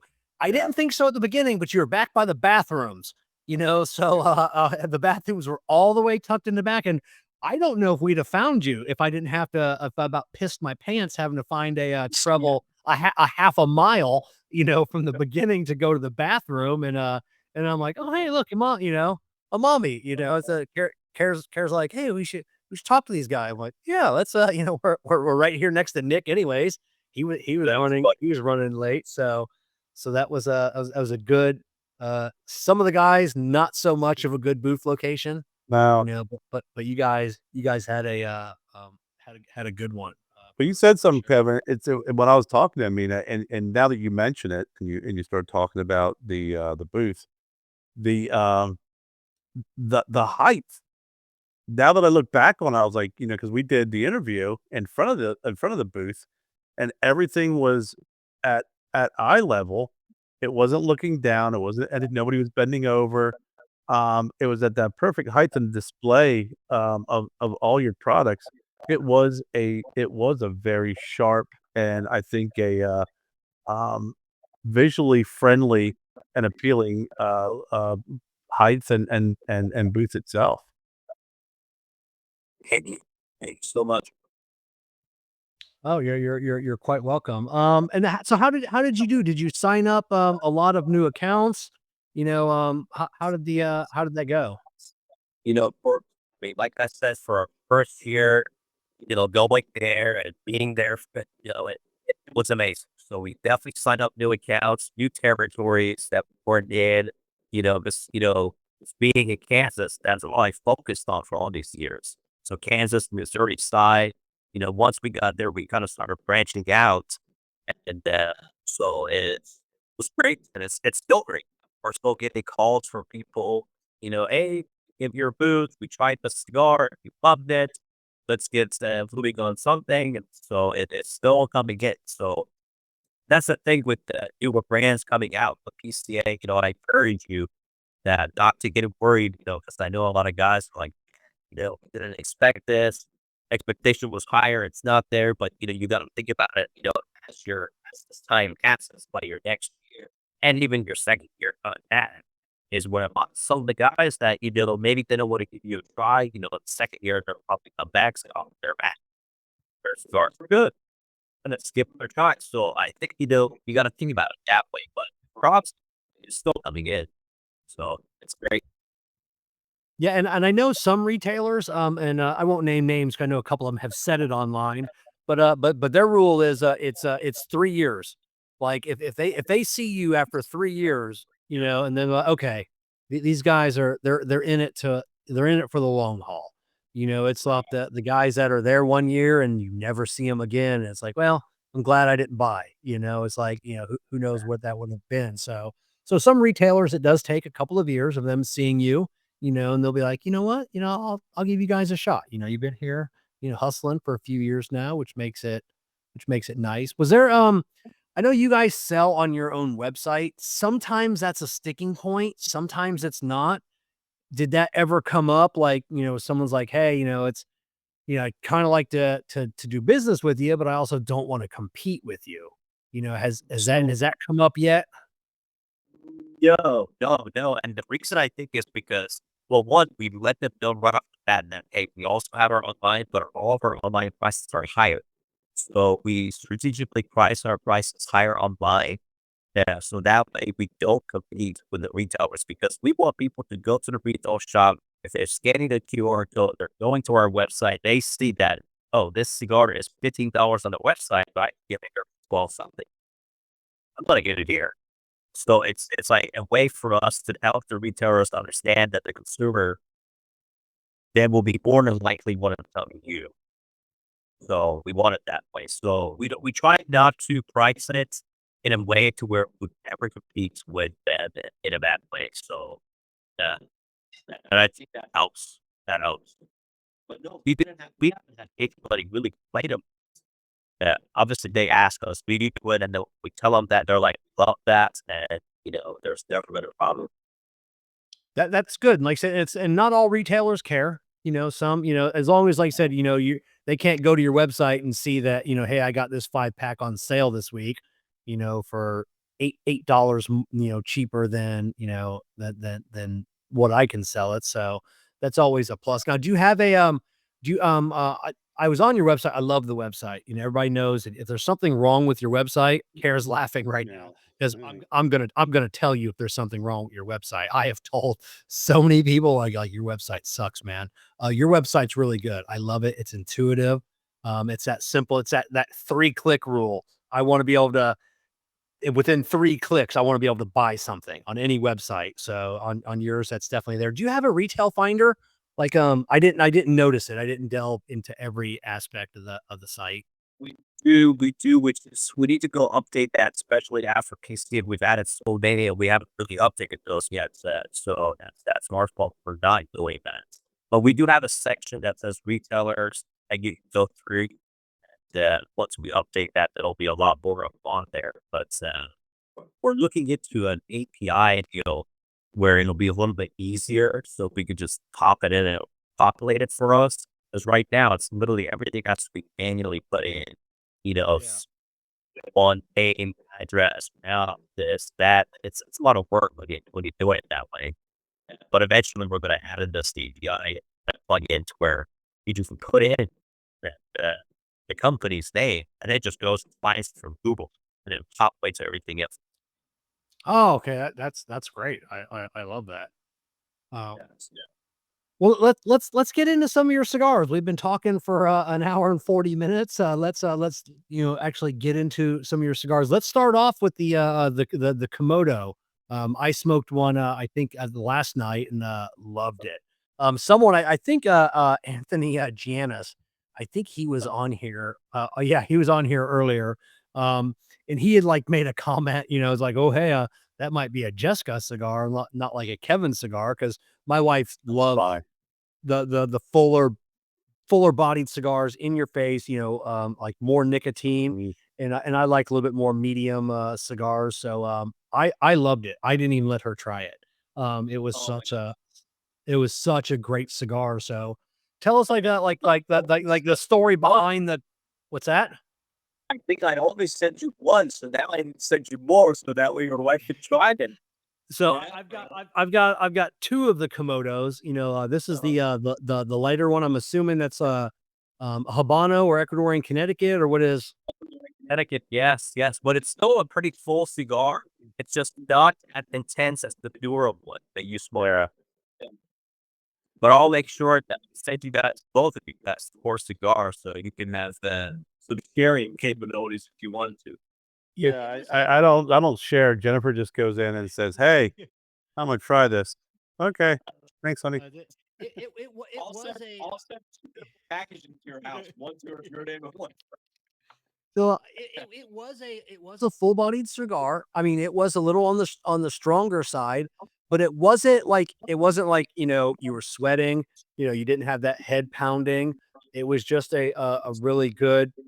It was just a good full bodied cigar. So tell us about like why Komodo. Tell us a little bit about the blends of those cigars. Yeah, so obviously we had our fight. I had cereal by this time, and I said, "What have I not done?" And I said, "I haven't really done very nice full cigar because our lineup. I don't know if you smoke all of them by now or not. We have some fuller cigars, but they're not that full. They're well balanced. They're medium to fulls. You can buy palate. Some guys, smoke it and say they're full cigars. And I need to do something that's a much fuller kind of blend. And that's where the Komodo came in. And then I said to myself, I also want to do 2 different versions because I want to create this myth that it can't be full. And I went back to it. I said, listen, I want to do 2 full cigars. What's going to be the sun rays, or yes, that, this type of thing, this and all that stuff. So basically, are you sure you want to go that full like that? I said, yes. I want to make it that full, but well balanced. The key is it has to be well balanced where it's not keeping your mouth, but it has to muscle be. So, then I brought up, I'm going to do also a Connecticut. What?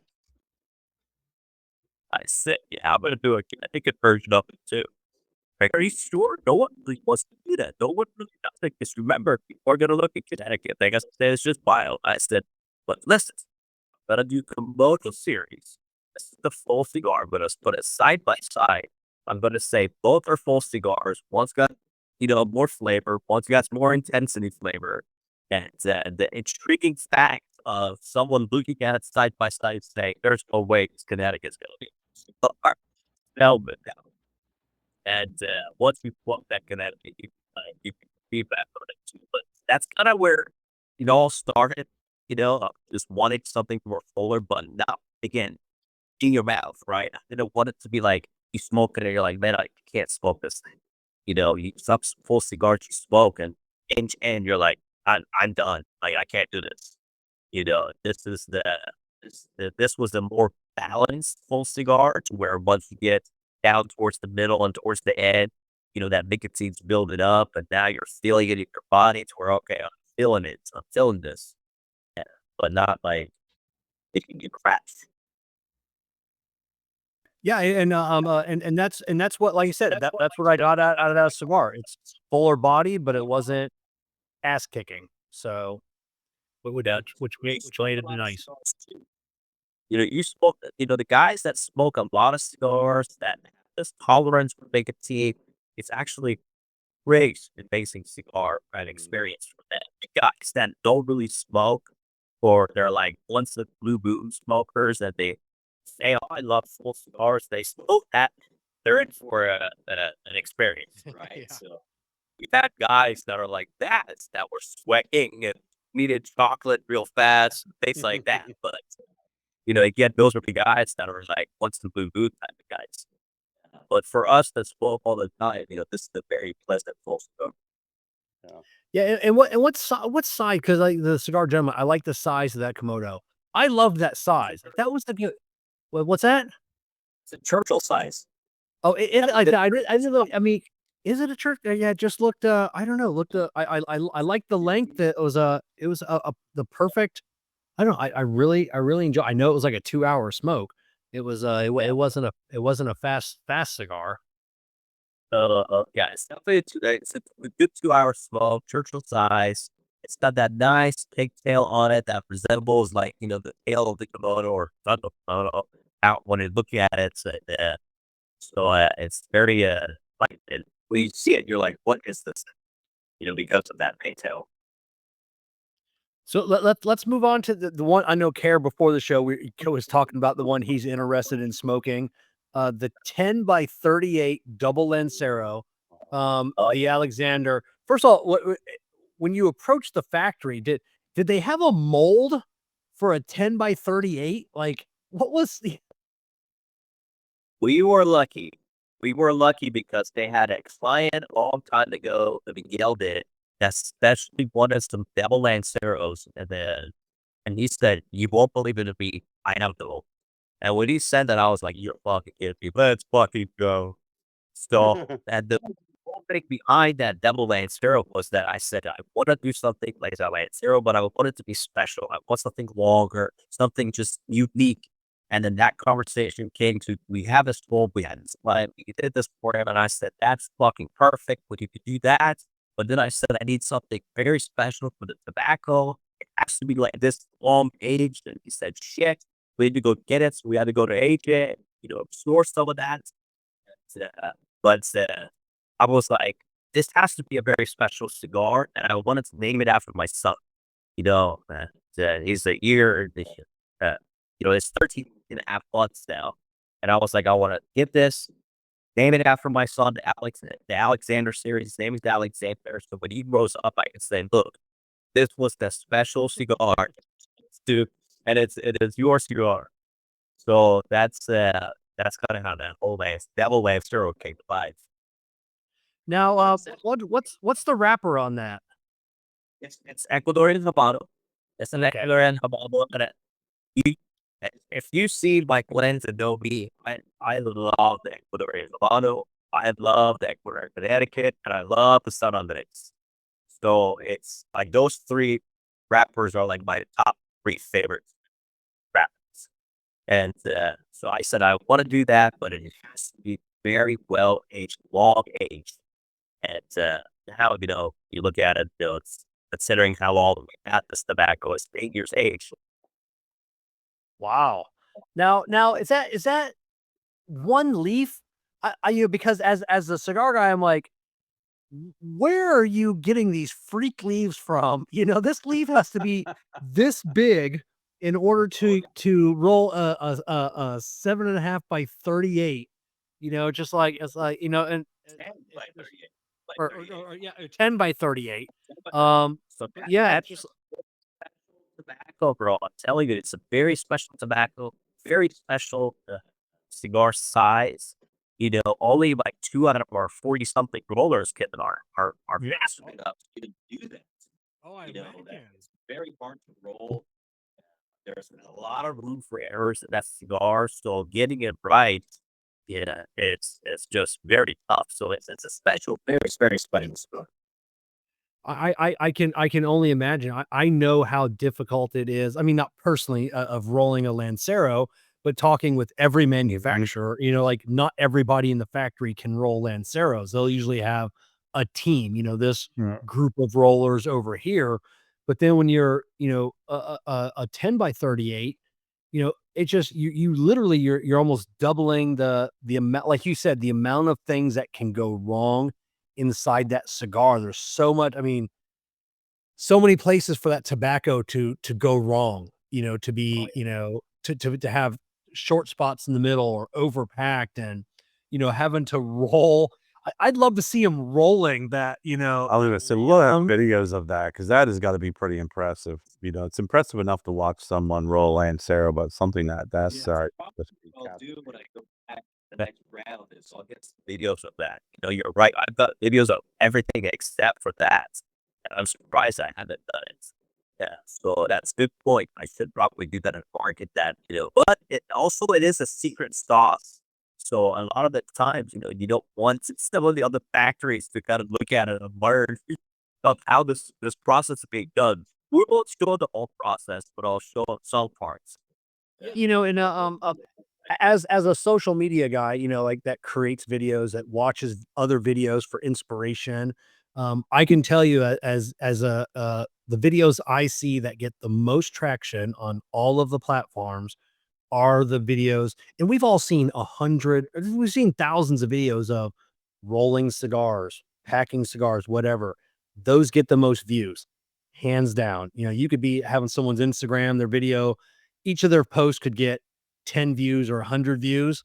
As soon as they post a video of rolling a cigar, it's 1,000 views. It's 2,000, it's 3,000. So as a social media guy, if that's one piece of advice that I could get you, especially if you're, obviously, if you go to the factory for a day or two, even, you could film a couple of hours of video and then break that down into 50, 3-minute clips, 2-minute clips. So just remember that next time you get some good videos of putting cellophane on. I'll watch a video. I'll watch a dozen videos of putting cigars in cellophane. I don't know what it is. Putting bands on, putting them in the boxes. It's just something about us cigar nerds that just love watching how the sausage is made.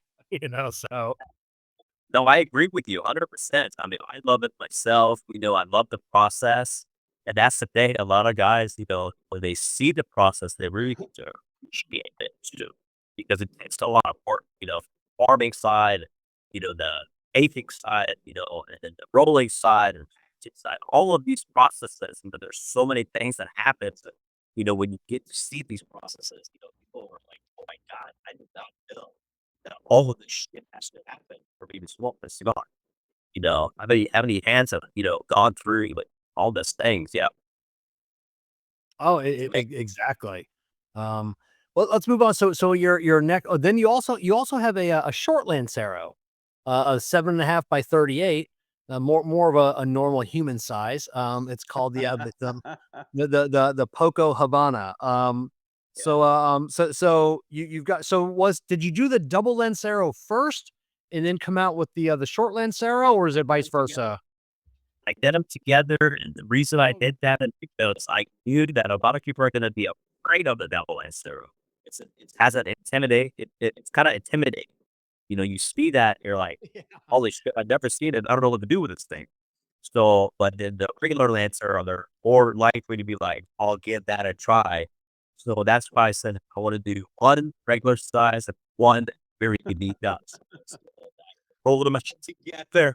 One's holding the one's hand. Was like, I got you, buddy. I got you. Don't worry. So is it the same blend in a shorter size, or is it a completely different blend? There's a little twist and a difference there, but it's so much like very, very minimal. It's very hard to tell.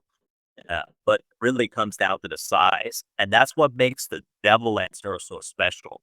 Is because once you get towards that last third of it, that the other one doesn't get you, there's a whole different profile change that you're not gonna get on the short one.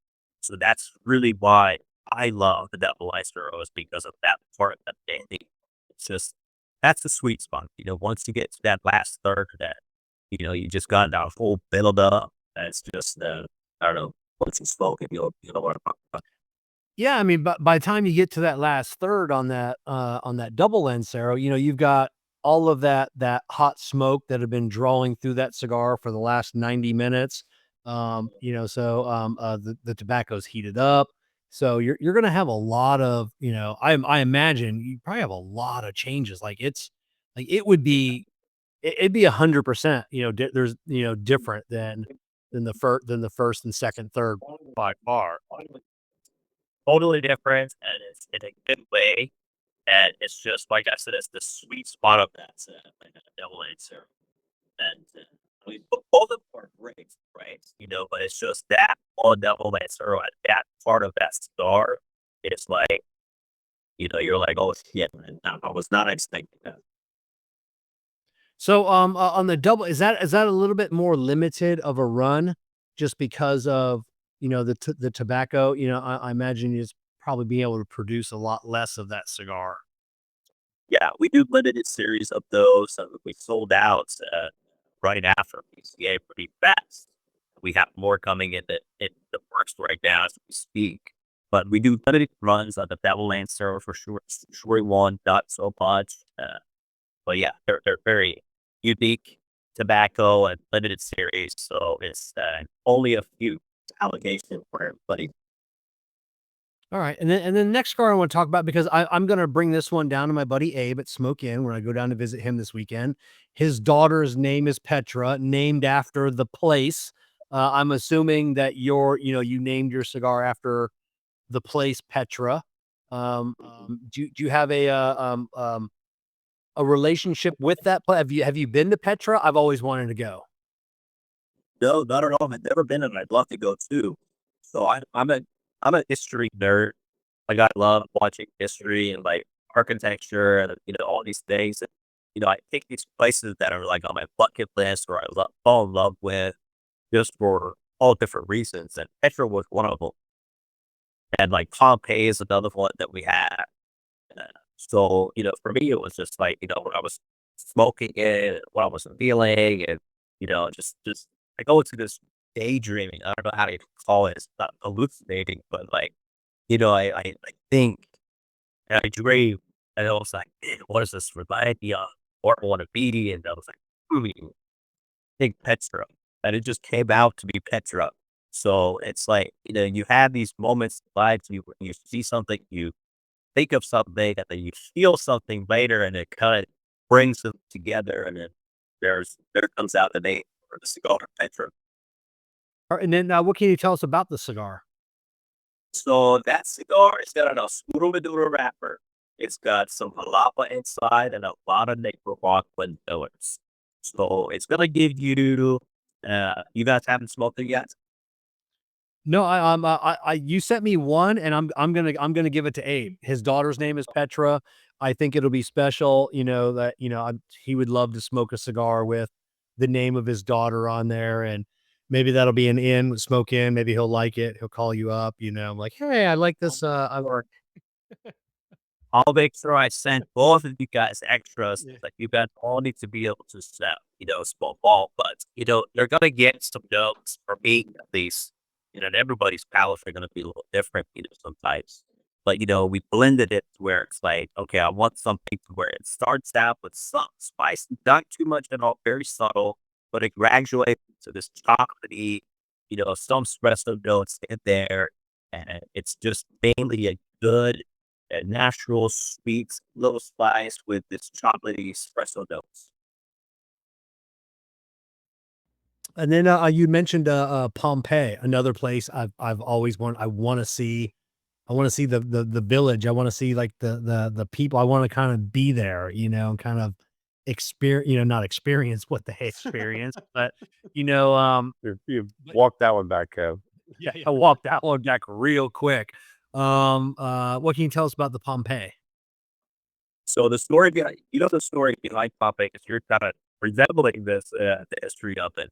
So, it's a beautiful place that, they discovered after thousands of years that it just uncovered out of the volcanic ashes, right? So it's the cigar. I did this devil wrap up on the Pompeii. It was a devil wrap, and I'm thinking to myself, I'm smoking it, and I'm like, it's a very unique blend. It's got that spice, got that boldness, but it's also got a very nice finishing ending to it. To where I'm like, man, it's devil wrap. What is it reminding me of? And it was like, it's kind of got that lava look to it, and it clicked to me. It's like it's kind of like Pompeii.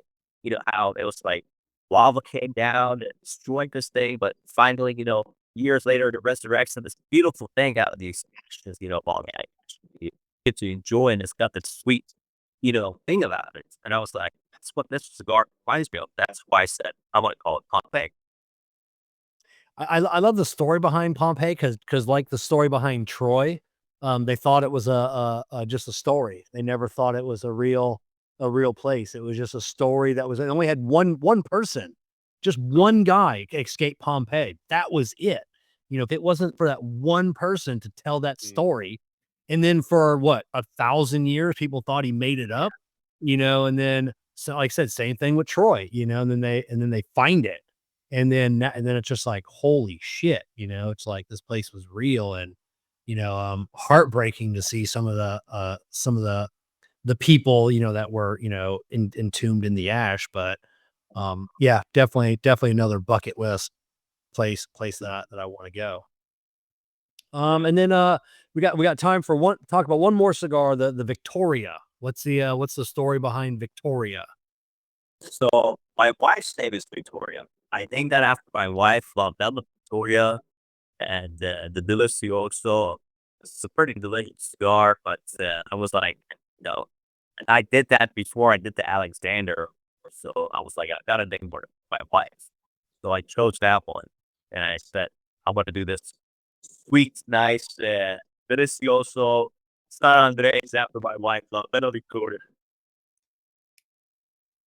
And that's actually Yeah. That's one of our top sellers. It's one of our top sellers, which I know my wife loves the shit out of it. And every time that happens, somebody gives me a compliment on it. That's I'm like, guess what? Guess what this person told me today? Or did she see the post? This was my favorite cigar. I love the Victoria. I said he takes the credit for it, but why not? It's her cigar. Oh, so what are you smoking the most of? On any given day. I smoke so big, and just so you guys know, I don't just smoke my own cigars. I smoke a lot of different cigars too, but it just depends my mood. I think it's more about if it's morning or night or this. It's more about how am I feeling, and how do I want to feel when I smoke a cigar. So, every time I smoke a cigar, there's a feeling I'm getting. I'm getting, I don't know how to explain it, deeper. Just saying that I get a certain feeling from it, and from it's like, well, I know that feeling. So if I in this mood, I want to have that feeling, then I go to that cigar. So I tend to change it around all the time. So I might have a Cyrus in the morning, or I might have a freaking Komodo. And, you go bike or go on full. Doesn't matter. It's just if I feel like it. Oh, right on. And like I said, I'm the same way. Sometimes I'll be in my humidor. I have a walk-in humidor and just stand there for 30 minutes. It's like, what am I in the mood for? It's and Yeah, I do that shit all the time. yeah. I could go there and just literally just looking around like, all right, Yeah. I know on this one right. Well, that's it. One last question before we let you go. How do you balance, your you have several businesses. The cigar business obviously takes a shit ton of time. We know, this is not an easy business to be in. How do you balance your work life with my wife Jessica's always complaining. I work too much. I neglect the family. I'm trying to build an empire, empire for my family. Do you get that as well? I mean, how's that work-life balance? We hear that a lot. Our wives, we're blessed, right? First of all, that we have these amazing wives that, put up with our bullying sometimes, right? So, shout out to all of our wives out there, like, that are supporting us. Like, I get that too, and I've been getting that for years. Obviously, I've been doing many things all this time. And I've been working 80, 90 hours a week for a period of time. And work-life balance is always a challenge, but the key thing I think is that, if we're on the same page of why, the why content does help. And so for me, it's like I'm building a legacy. I'm building something to where my son can hopefully take over, you know, for his son and the next generation. It's the foundation is built.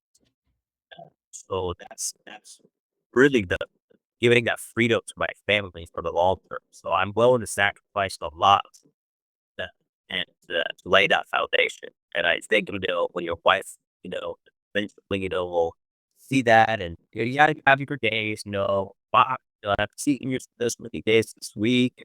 You gotta make the time as much as possible when you can. But it is hard. It's very hard. Very I'm definitely I'm gonna replay this part for Jessica just so she knows I'm not the only one. So that The Lord, yeah, yeah, yeah. Good luck with that. For sure. Um, we definitely. I can't. It's been over 2 hours. I can't believe it. It has flown by. and, We definitely appreciate you coming on, spending a couple hours of your Monday night with us. It's been fantastic. We absolutely love talking with you, hearing your story. Anybody that's interested, down in the video description, podcast description, if you're listening to this, you can follow Amin on all the social medias, as well as Cigar Pro, Stogie Road Cigars, blah blah blah. But definitely, if you're at your local brick and mortar, and you see one of the cigars, beautiful packaging, beautiful boxing, pick one up. Try that double Lancero if they have it. Let me know how long it took you to smoke it, and then just I don't know. Hopefully, if you're in the lounge, you see a cigars, you remember this conversation, and just pick one up. you definitely will not be disappointed. I gotta tell you, Yes. still, it was this sleeper company for my trip to PCA. It was one that just really wowed me. Oh, thank you so much, guys. I don't know. Every time I do something like this, I always ask, the host, you guys, I'll ask you guys this. If you guys want to do a giveaway on your show, I'm more than willing to do that. I usually do say, hey, pick 3 guys that on the show. I don't know what StreetYard that might have an option to where you make it easy or not, but the viewers, if you want to do something like that, I'm more than willing to send out 3 assorted, fresh packs to your viewers as a thank you for even, allowing us to be here together and watching this, supporting all of us. So if you wanted to do that, I'm willing to do that too. It's tough because of YouTube, and Facebook. When you do giveaways, we've been popped before for that. So what I'll tell you what I'll do is everybody make sure you're following the Cigar Prop Instagram page. So next week, and I'll put it out in my newsletter as well. So if you go to my website, you can sign up for my newsletter. I will Instagram's easier, and then I usually get thousands of people following over there. I will enjoy an Emami Cigars. I'll make sure I post that is a giveaway post, and we'll do some giveaways for some Emami Cigars. And then like I said, I'll send that out via my newsletter as well, so people can get it on that. So and then I'll let you know, Amin, and we'll definitely get some people. So make sure you're following Cigar Prop on Instagram, and we'll definitely get the giveaway over there. So That's the way to let's say thank you, for watching this. But I think there be one of you, a few guys for having me on. So it was an honor. Yeah, just want to say thank you. oh, you're quite welcome. Kerr, as always, Any final parting words before we end the show? No, just I mean, this is another testament that you don't. Sometimes you stumble upon a fantastic and unique brand without really expecting it. So when you go in your humidors in your lounges, take a look around and see what other brands there are in there. Ask your tobacconist any new brands, and if you give it an Emami Cigars a try, and you enjoy them, make sure you bring the cigar band, all 8 of them, to the to the to your to the tobacconist, and let them know that they need to bring it in. This is something they need to try. That's how that's how a lot of these they go to PCA, but a lot throughout the year, a lot of these lounges will bring in products based off of what their regular customers are bringing in and asking about, because they know if they're coming in and they're talking about it, they're going to come in, they're going to buy it. They want to get a hold of it. That's it. Abe at Smoke Inn, Jeff at Corona, Dave at Two Guys. They listen to what their customers are asking for. So if you enjoy the cigars, or like I said, definitely let your tobacconist know, like, hey, I really like the cigar, and maybe they'll give them a shot. So. All right, we'll see everybody back next Monday. Will be another episode of the Puff and Ponder podcast, and hopefully we'll see everybody in a few weeks on another I Tap That cigar show. Everybody have a great evening.